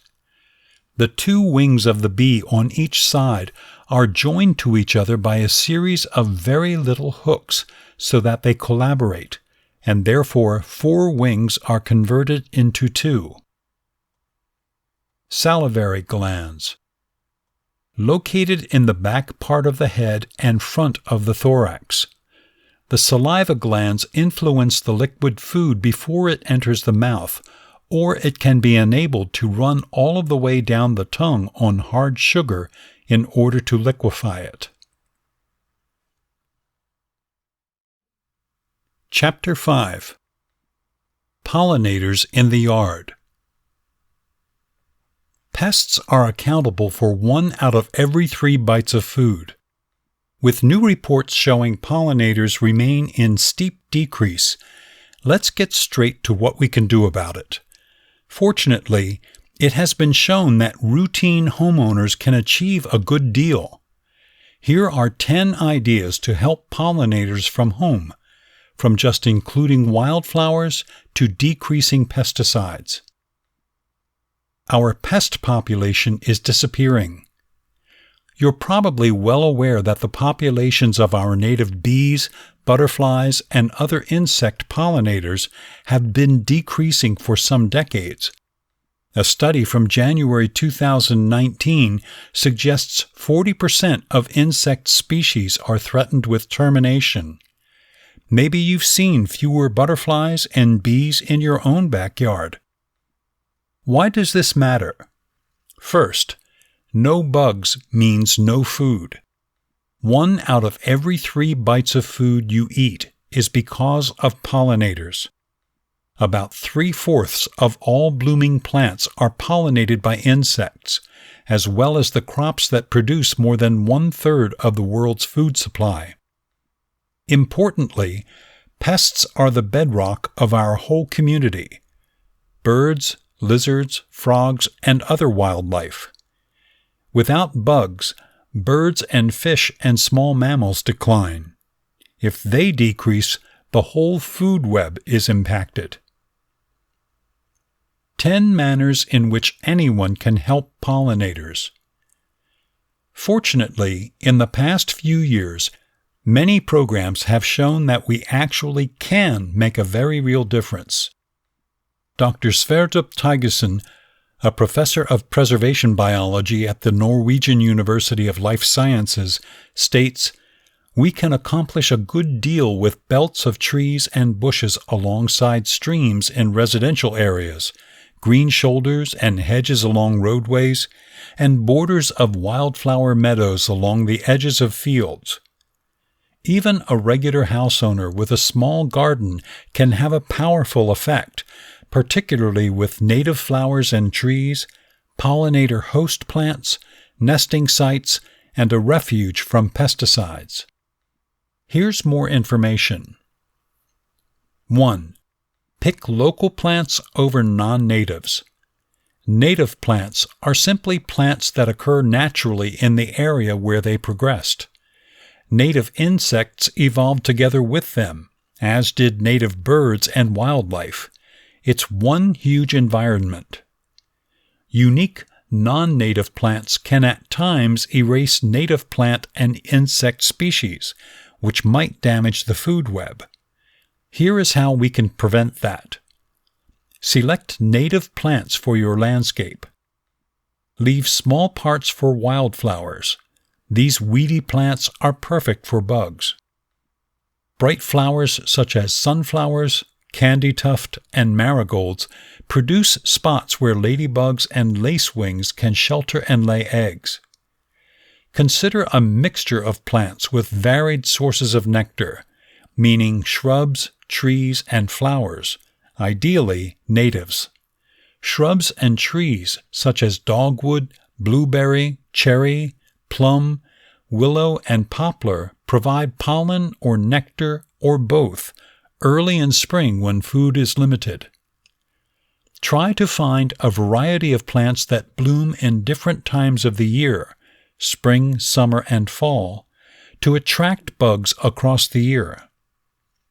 Adding native milkweed to your garden provides food for emperor butterfly caterpillars, but do not forget nectar sources for the adults, like flowers that bloom in late summer season. Consider planting a pollinator strip as a border to a vegetable garden or a wildflower border along the edge of your field. You're going to improve pollination of your crops and also support bees when the crops stop flowering. It will also attract and support other pollinators, like hoverflies and wasps, that control crop pests. 2. Welcome bugs into your garden. Lots of people find pests irritating, but we should truly start thinking about the fact that we can't make it through without them. although they definitely survived before our arrival.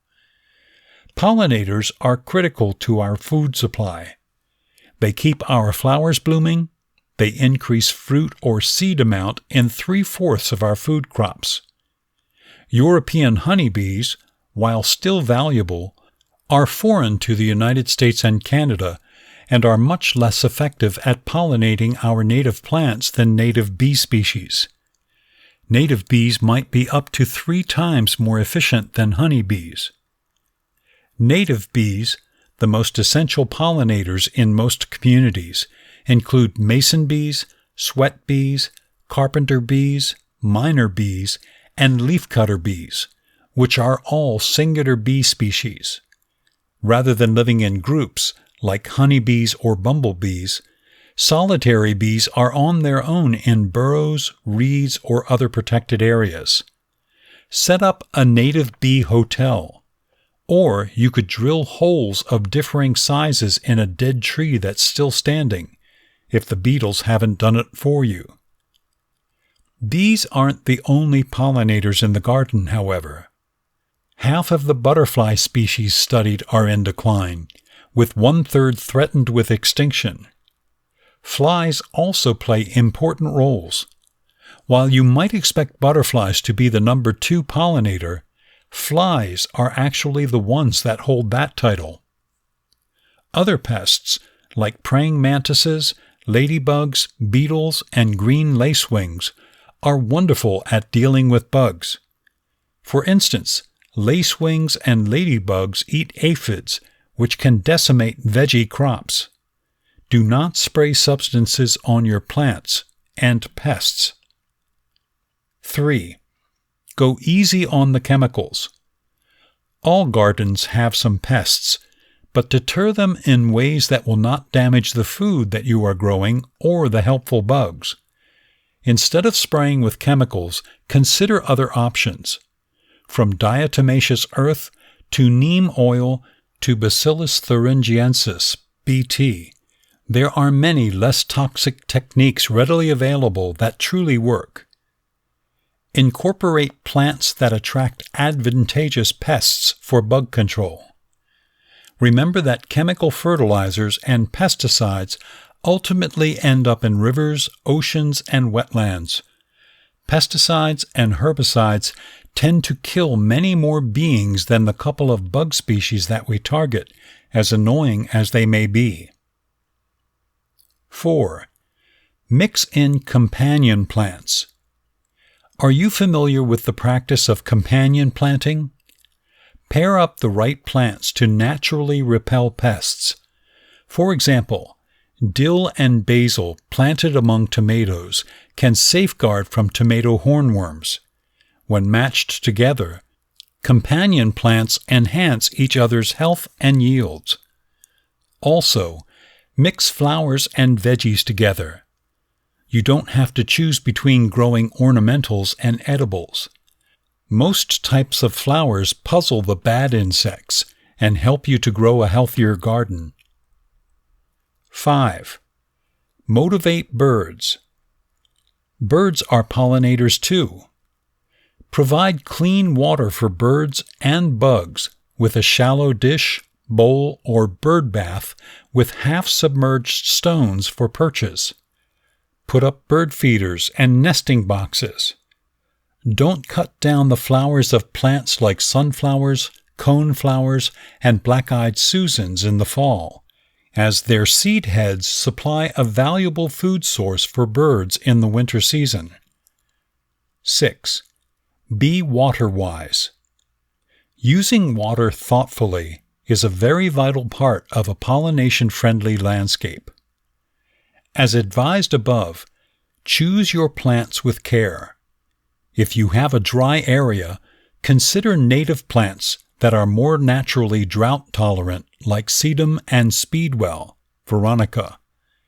If you have a damp area, consider water-tolerant plants that do not mind wet feet, such as iris, canna, and ferns. Keeping away from squandering water. If you must use sprinklers, put them on timers. For gardens, flower beds, trees, and other non-lawn areas, installing a drip irrigation system that puts the water right into the dirt where you want it. Gather your water. A rain garden collects rainwater from a roofing system, driveway, or street and allows it to soak into the ground. Rain gardens can also help to filter out toxins in runoff and provide food and shelter for butterflies, tune birds, and other wildlife. Alternatively, install a rain barrel to catch water and use it on your plants.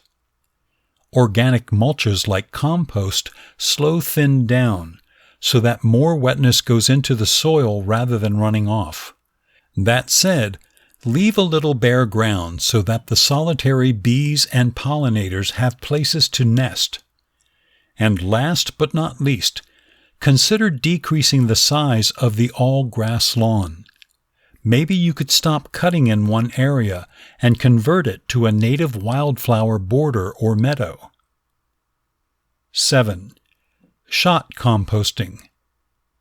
Do you have extra room in the corner of your yard?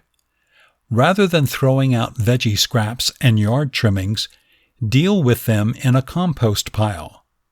You are going to encourage compost making worms and bugs that will help to develop a rich, fertile soil for your garden within months.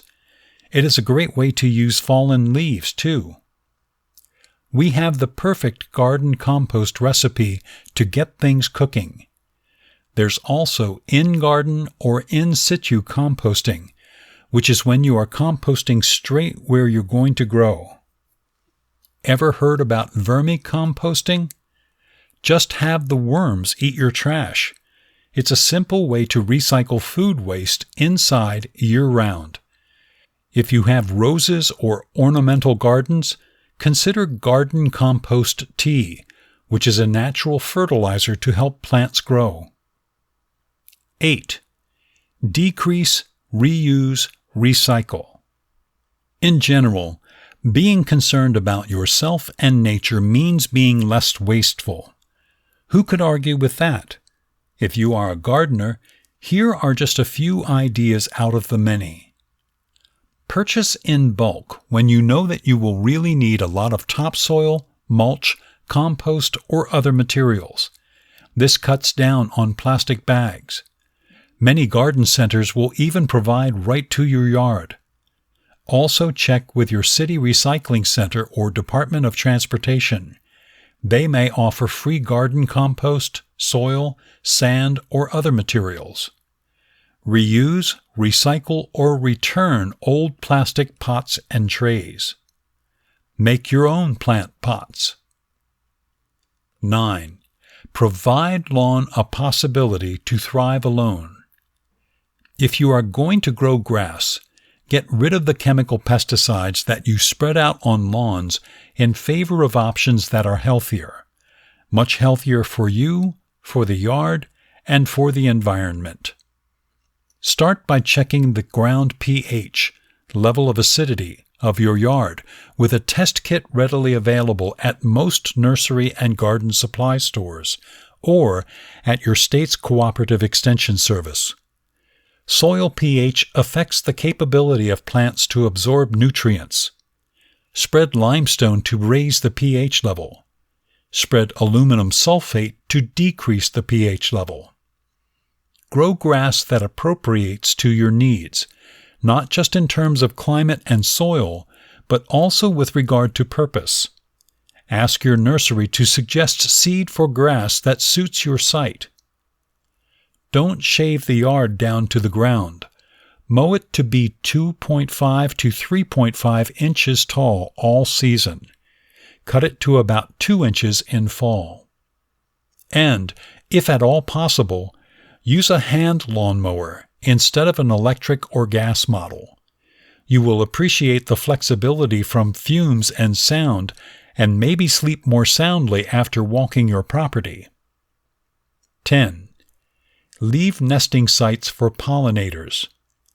Many insects hibernate for the winter season and really need a place to bed down. New queen bees are born in the fall. After breeding, they find a place to reside for the cold season, emerging in the spring and starting the next generation. Hole-nesting bees and beetles really need things like dead tree trunks or reeds to overwinter in. Leave some natural parts of your yard instead of landscaping every inch. Work with nature, not against it. As we hope you see, you can definitely accomplish a good deal with little changes in your habitat. Also, support land conservation in your community when it comes to creating community gardens and green spaces. Chapter 6. Swarming: Causes and Control. Swarming is a very real concern for any beekeeper. When bees swarm, they typically divide the group into a huge group and leave to try to find a new hive. They do this for several reasons. Luckily, with good hive management and a mindful beekeeper, swarming can be stopped. When the colony swarms, at times it divides in two. The group that leaves the hive will entrust the old queen, and the colony that stays in the old hive will need to create a new queen to run the show. In many cases, however, all of the bees will leave and you will be entrusted an empty hive. Below are some common reasons bees will swarm. Causes of swarming. The population has grown too big and the hive is too little to accommodate all of the bees. There's insufficient room to build more honey stores. The temperature is too hot. With higher temperature levels, more space is needed for each bee to maintain a cooler temperature level. The hive does not have correct ventilation and drain. If the bees cannot ventilate the hive appropriately, temperature levels rise, and they will likely vacate the hive. High humidity and poor ventilation make the hive unbearable for the bees. Problems with the queen. Sometimes older queens have a tendency to fail to produce enough eggs in times of high honey production of the colony. Prevent and control swarming. Always give your bees a lot of room. Bees really need room to rear brood, store honey, nectar, and pollen, and produce beeswax. If in doubt, add more room. Too much room is better than inadequate, but if you notice bees aren't moving into their new space, it may be too much. Start by including one Western honey super at a time. When bees are in the process of building up the colony and growing, they should get a really good amount of sunshine and warmth. Later on, throughout the honey flow periods, it may be needed to shade the hives if you live in a very warm climate. Give your colonies lots of good ventilation in warmer weather. Take out entryway reducers throughout hot periods and try staggering the supers so they're not flush on top of each other. This permits more airflow. A screened bottom board can also help airflow through the hive. Maintain good airflow and drainage to the hive at all times.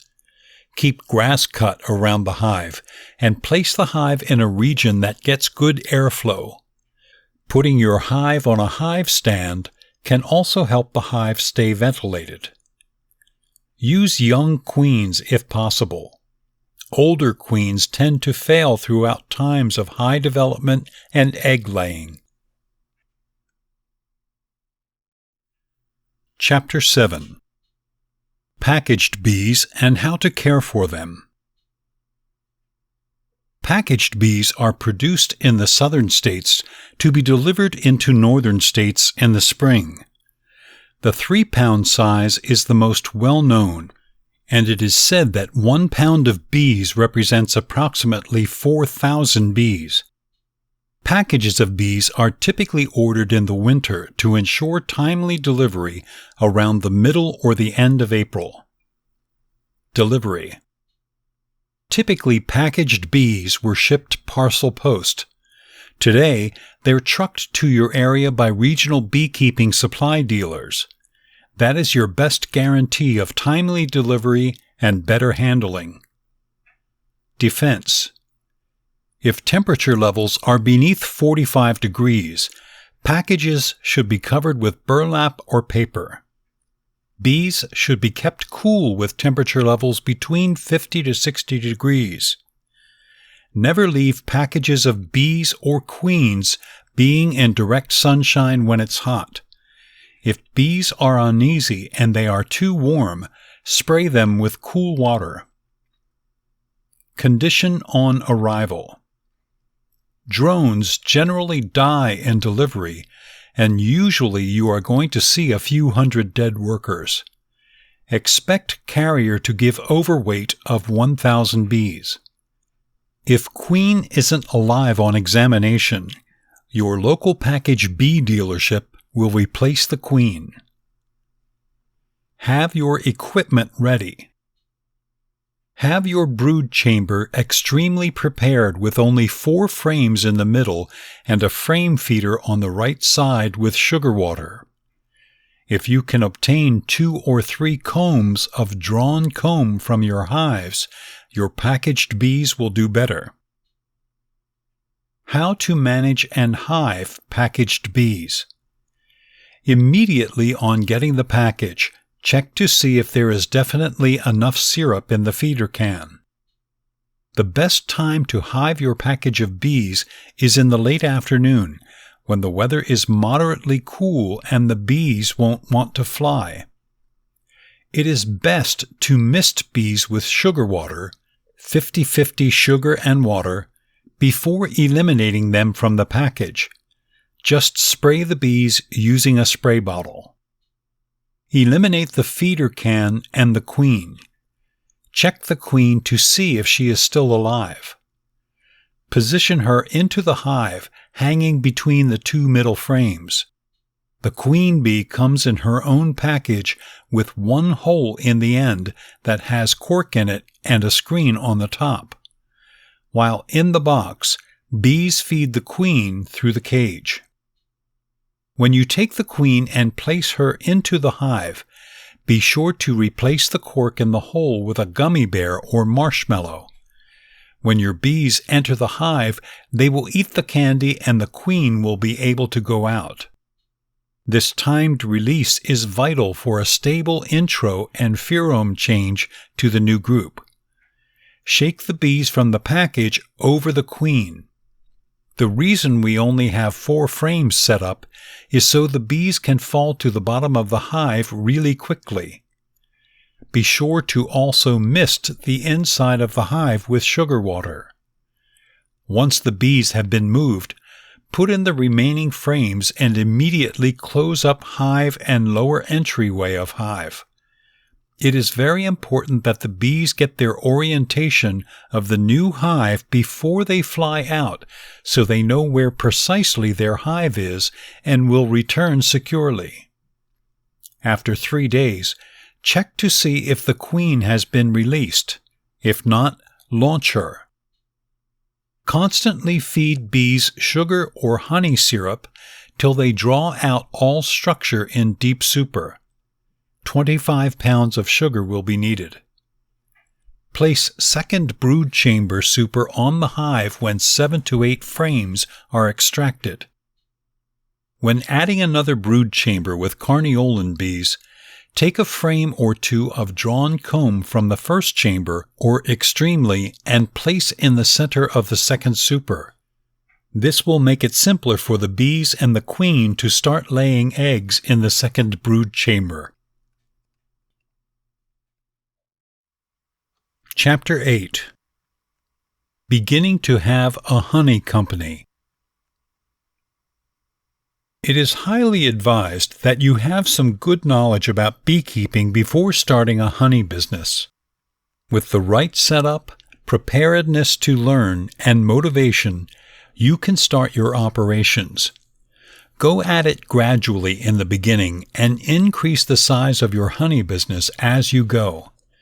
If you have a pretty big honey business in mind, start with a few beehives and then scale up when you have gained experience in beekeeping.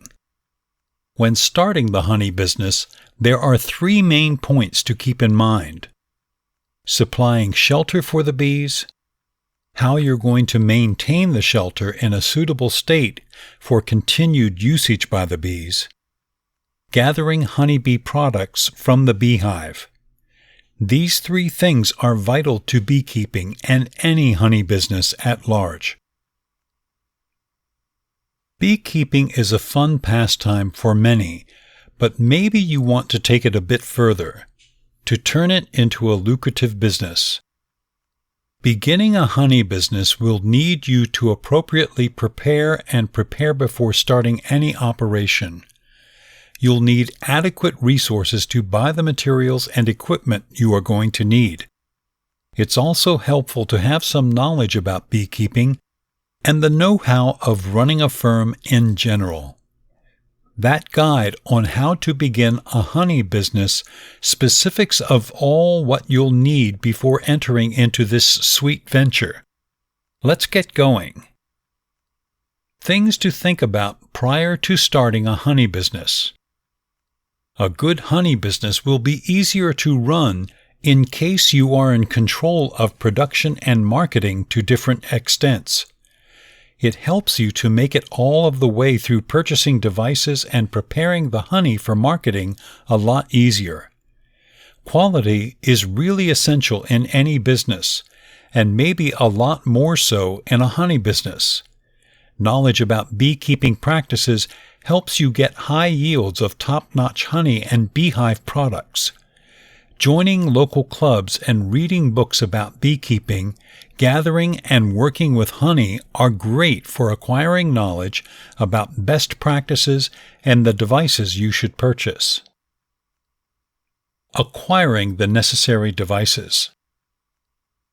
You will really need to have the necessary devices in place before you can even think of getting started in beekeeping, much less beginning a honey business. Devices include the beehives for the honeybee groups you'll have, and protecting wear, beekeeping suits, veils, and gloves. These protective devices are essential in enabling you to work around bees securely. Set aside some of your financial investment cash for the purchase of other devices and beehive treatments for the maintenance of healthy honeybee people. Getting beekeeping equipment depends upon the size of honey business operation you are aiming for and the amount of investment cash you have. With larger beekeeping operations, you normally need to buy more pieces of equipment like beekeeping suits and hive tools for each laborer you employ in your apiary. Depending on where you live, beehives might come in different designs. Popular designs include the Langstroth beehive, the Leading Bar beehive, the Warre beehive, and the British National beehive. Beekeeping practices are also somewhat different based upon the weather area you are in. If your area experiences big changes in temperatures over the seasons, prepare well for the cold seasons. Bees have less activity and fewer foraging parts in winter season than in other times. One of the most important devices in beekeeping is the honey extractor. For large honey services, a pretty large extractor that takes many frames at a time is the best choice. You might also opt for an extraction line that is manned by up to 3 people in a team. Industrial honey extractors allow you to extract honey from many beehive frames in a single day. You can delay the purchase of a honey extractor until it is time to harvest honey. Getting a honeybee group. You cannot have a honey business without the bees, so after procuring the needed devices, the next thing you need is a bee colony. You can purchase a colony or catch a swarm yourself. It is essential to get a healthy colony in order to establish strong honeybee colonies across your apiary. Beekeepers may also improve the genes of their honeybee people by introducing new queen bees.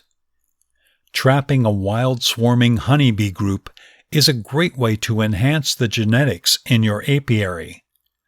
With large apiaries, characteristics such as resistance to diseases and bugs are extremely important, as they save you big costs sustained in honeybee colony bug and disease control. Certainly, a serious mite of wax moth problem are very capable of eliminating entire honeybee groups. Trapping a wild bee swarm is a really fulfilling activity for beekeepers. Making and using a swarm trap is easy. You can also decide to buy a swarm trap instead. Lures to attract bees to the swarm trap are great for your chances of getting a swarm into your trap. Have a beehive ready for when you catch a swarm of bees. Moving bees to the beehive as quickly as possible permits the swarming bees to start establishing a home with less loss in swarm size. More bees in a freshly installed honeybee swarm helps the swarm carry out beehive activities quickly and easily. Chapter 9. An Industrial Beekeeping Business Plan. Your honey business will run better if you have a prepare for it. You should initially prepare before you can be successful. A commercial beekeeping business plan helps you better comprehend how to put the business together. It creates a structure on which you can begin and grow the honey business. Business plan helps you think long-lasting about the business in addition and how best to manage expenses. Throughout development of your industrial beekeeping business plan, perform marketing research to investigate the marketplace chance. This gives you insights into the marketplace, its competitiveness, and your customers. Plan out the business tactically and capitalize the business with considerable financial investments to get value from your honey business. A pretty good business plan should define the objectives for your business plainly. It also helps establish if the business is feasible. Develop the factors that are critical to your honey business in the beekeeping plan. How you examine the internal and external business environment for the honey business should also be found in the plan. What should a commercial beekeeping business plan detail?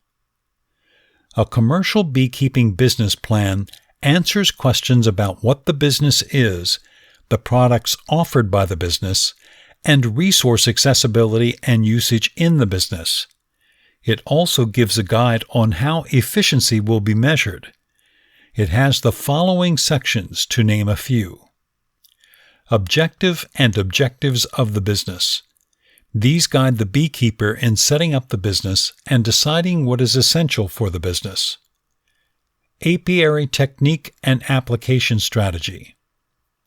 Business monetary plan of income and expenditure. An executive synopsis of the honey business. The vision and mission of the business could be included in the executive summary. Business analysis and planning. A marketing plan. Break-even analysis. A break-even analysis is very important for price persistence of your beehive items. It permits you to set targets and know how much of beehive products you need to sell in order to make a profit. The analysis can be classified in 3 parts: recover cost sales systems, break-even sales in financial value, currency, and break-even time. Establishing a marketing strategy. It is necessary to have a marketing strategy in the business plan of your honey business. The plan is an outline of costs, quality goals, and the time required to produce returns for the business. It takes into account market conditions and the wants of the consumers you target. In marketing, consider capital to the business, market prices, and production threats that affect the business. Distribution of honey products can be done by individual beekeepers or through marketing firms. Some individual beekeepers sell honey through their networks and reach small markets. Selling honey products through marketing firms uses their brand name presence in the market while giving you an opportunity to move large volumes. It's preferable for beekeepers with big colony beekeeping operations to sell through companies than separately. A marketing spending plan detailed in a marketing plan shows sources of marketing resources and how they will be spent. It needs to include in your business beekeeping business plan. Advantages of a commercial beekeeping business marketing plan. A marketing plan for an industrial honeybee business sets goals and lays out how best to attain them. Beekeepers with clear and effective marketing plans get in new markets, maintain the marketplace, and increase market share over time. They also guide the development of new honey business products to meet consumer needs. With a strong marketing plan, you are able to raise your competitiveness in the honey business. Beekeeping is an enjoyable pastime for many, but maybe you want to take it a bit further, to turn it into a rewarding business. Starting a honey business will need you to properly plan and prepare before beginning any operation. You will really need sufficient resources to buy the materials and devices you'll need. It's also helpful to have some knowledge about beekeeping and the know-how of running a firm in general. That guide on how to begin a honey business details all of what you are going to really need before entering this sweet venture.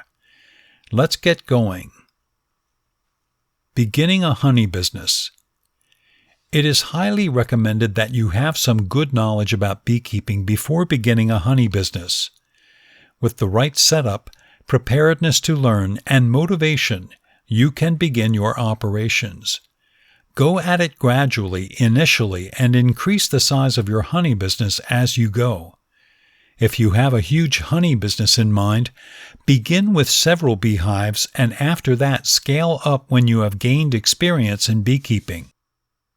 When beginning the honey business, there are 3 main points to remember: supplying shelter for the bees, how you are going to maintain the shelter in a suitable state for continued use by the bees, gathering honeybee items from the beehive.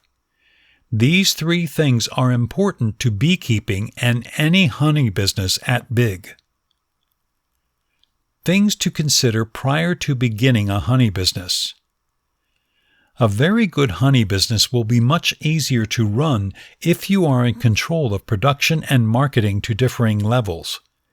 It helps you to make it through buying equipment and preparing the honey for marketing much easier. Quality is very crucial in any business, and perhaps much more so in a honey business. Understanding about beekeeping practices helps you get high yields of premium honey and beehive items.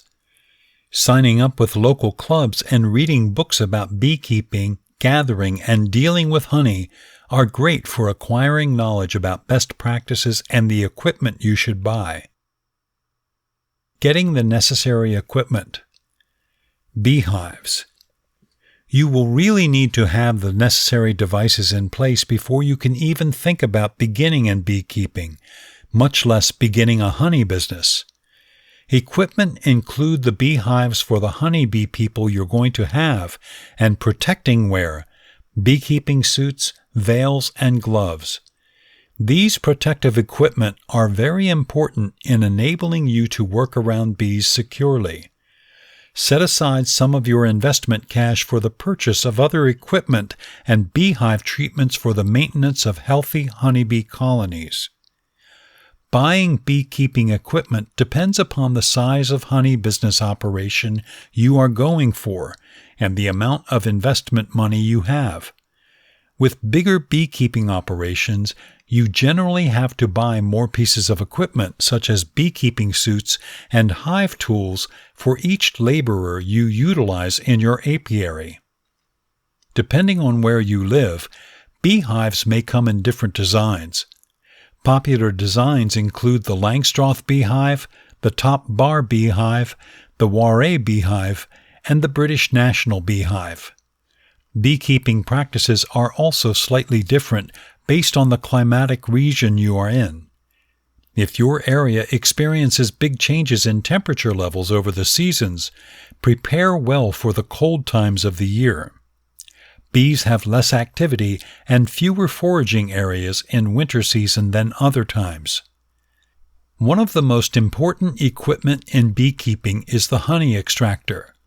For big honey businesses, a huge extractor that takes many frames at a time is the best choice. You might also opt for an extraction line that's manned by up to 3 people in a group. Commercial honey extractors enable you to draw out honey from many beehive frames in a single day. You can delay the purchase of a honey extractor till it is time to collect honey.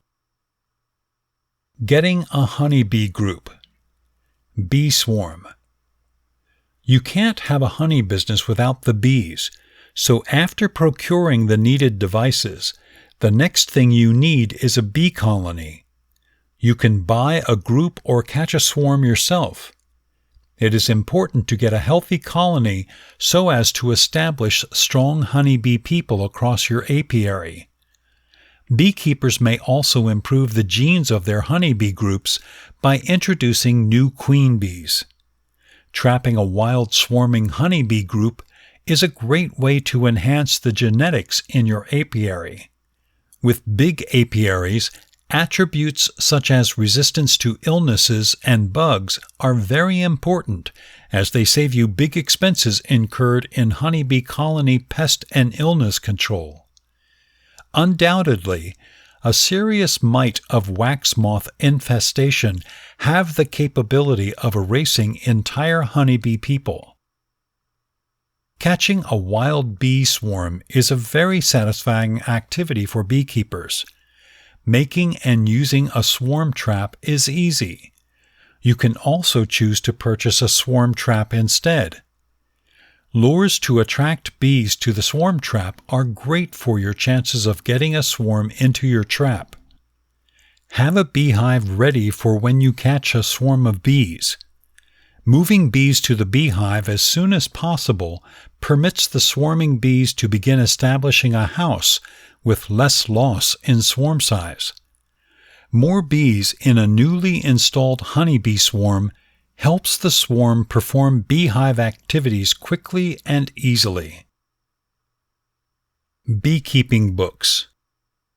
Knowledge is essential, and having some books about beekeeping is very essential. There are great authors with years of beekeeping experience who have released their beekeeping books have different ability level requirements. The best beekeepers have books for newbie to expert experience levels. As you become more experienced, you'll find that each book takes on a new importance. Leading beekeeping books include The Backyard Beekeeper by Kim Flottam, Beekeeping for Dummies by Howland Blackiston, The Beekeeper's Handbook by Diana Samataro, First Lessons in Beekeeping by Keith Delaplane, and Practical Beekeeping by Clive de Bruyn. Starting beekeeping with a few books to guide you makes it easy to set up the business. A book for newbies, some intermediate and detailed guide on beekeeping should be enough for you just starting. You can buy other books later to add to your knowledge of beekeeping. Some beekeepers go with a set of very good quality novice book and 2 professional level books. Signing up with regional clubs. Signing up with a beekeeping club is a great way to engage with beekeepers. You'll pick up on certain key beekeeping tips from other beekeepers. A beekeeping club is a great place to access books about beekeeping too. You can share your own books, learn about the best titles to purchase, and borrow resources from other beekeepers. You will get to know the best devices for beekeeping and how useful it can be in your business. When need be, you can borrow or rent devices from the other beekeepers before you buy your own. If there is no club in your area, consider starting one if you know other beekeepers near you. Securing honeybee colonies in winter. Beekeepers usage various techniques to keep their colonies healthy over winter season. Bee death in winter season can cause weak groups later. Wintering bees eat honey since they can't leave the hive to get food somewhere else. They guard the hive and warm it. Bees might pull back to the inner parts of the hive and gather together around each other more during winter. If this happens and the hive entryway is left unguarded, bees may get bombarded with the infestations of pests. Robber bees, wasps, and other insects that precede on bees or steal their honey may also attack through a vulnerable hive entryway. Routine assessment of beehives is important in a honey business. You should have and follow a schedule of beehive assessments. On warmer days during cold weather, you can feed bees. You can also decide to use insulated beehives that lose less heat during winter. Popular techniques of beehive insulation include the use of insulation blankets and plastic insulation armor for beehives. These products for insulation are specifically created to allow ventilation of the beehive and movement of bees into and out of the beehive. A business beekeeping business plan. How to start a honey business. Creating a commercial beekeeping business plan. Your honey business will run better if you have a plan for it. You should first prepare and plan before you can prosper. A commercial beekeeping business plan helps you to better understand how to put the business together. It creates a framework on which you can start and grow the honey business. The business plan helps you think long-lasting about the business, in addition, and how best to manage expenses. Throughout development of your business beekeeping business plan, perform market research to examine the market opportunity. This gives you insights into the marketplace, its competitiveness, and your clients.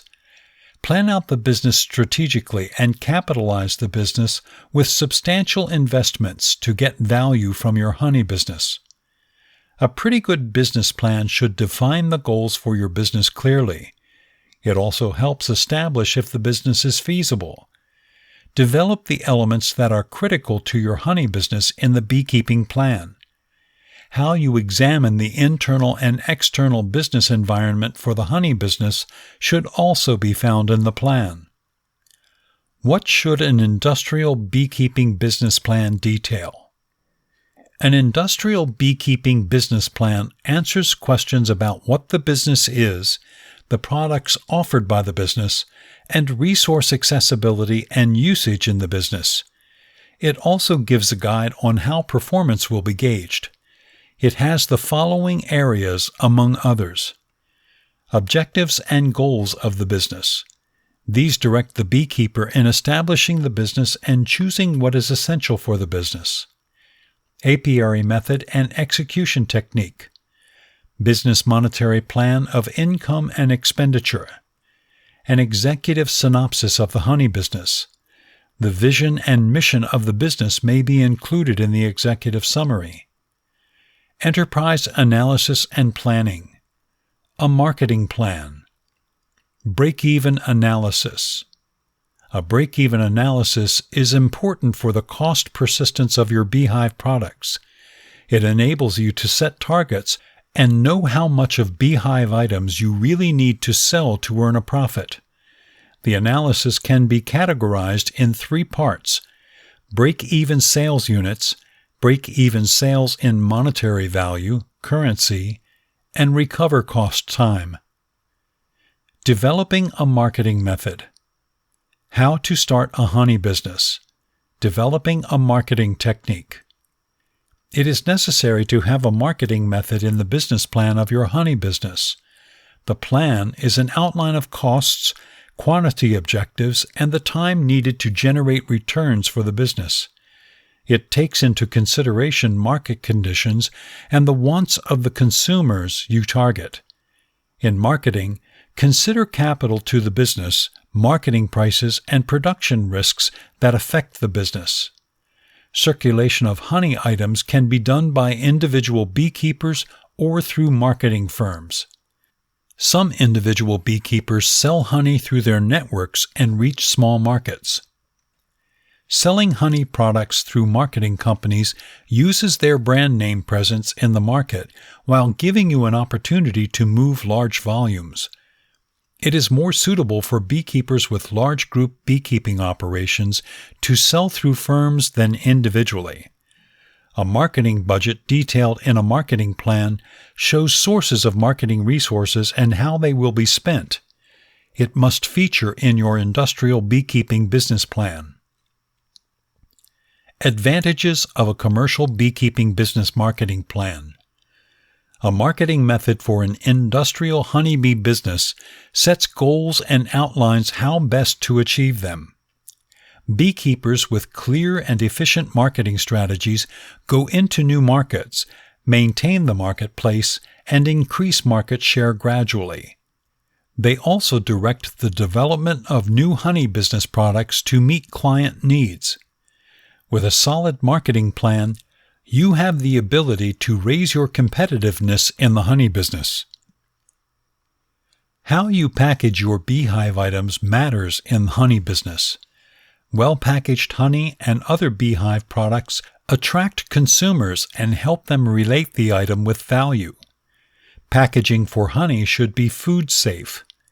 You may have differing sizes of product packaging to suit the different quantity needs of your consumers. Clear packaging in a honey business enables consumers to see the contents of the package and builds trust with your brand. Beekeeping business profits. The profits you recognize in beekeeping business vary by area and the amount of honey your honeybee groups produce. On average, a beekeeper can expect to sell a pint, 473 milliliters, of honey at $10 and a quart, 0.94 liters, at $17. Offering honey to bulk packers or processors gives you different costs than selling wholesale or at market prices. For your honey business to be lucrative, you should keep expenses down while making certain you get good honey yields per beehive. This has been Beekeeping, the Business, Care, and Specifics of Handling Bees by Sarah Jacobs. Narrated by Mark Milroy.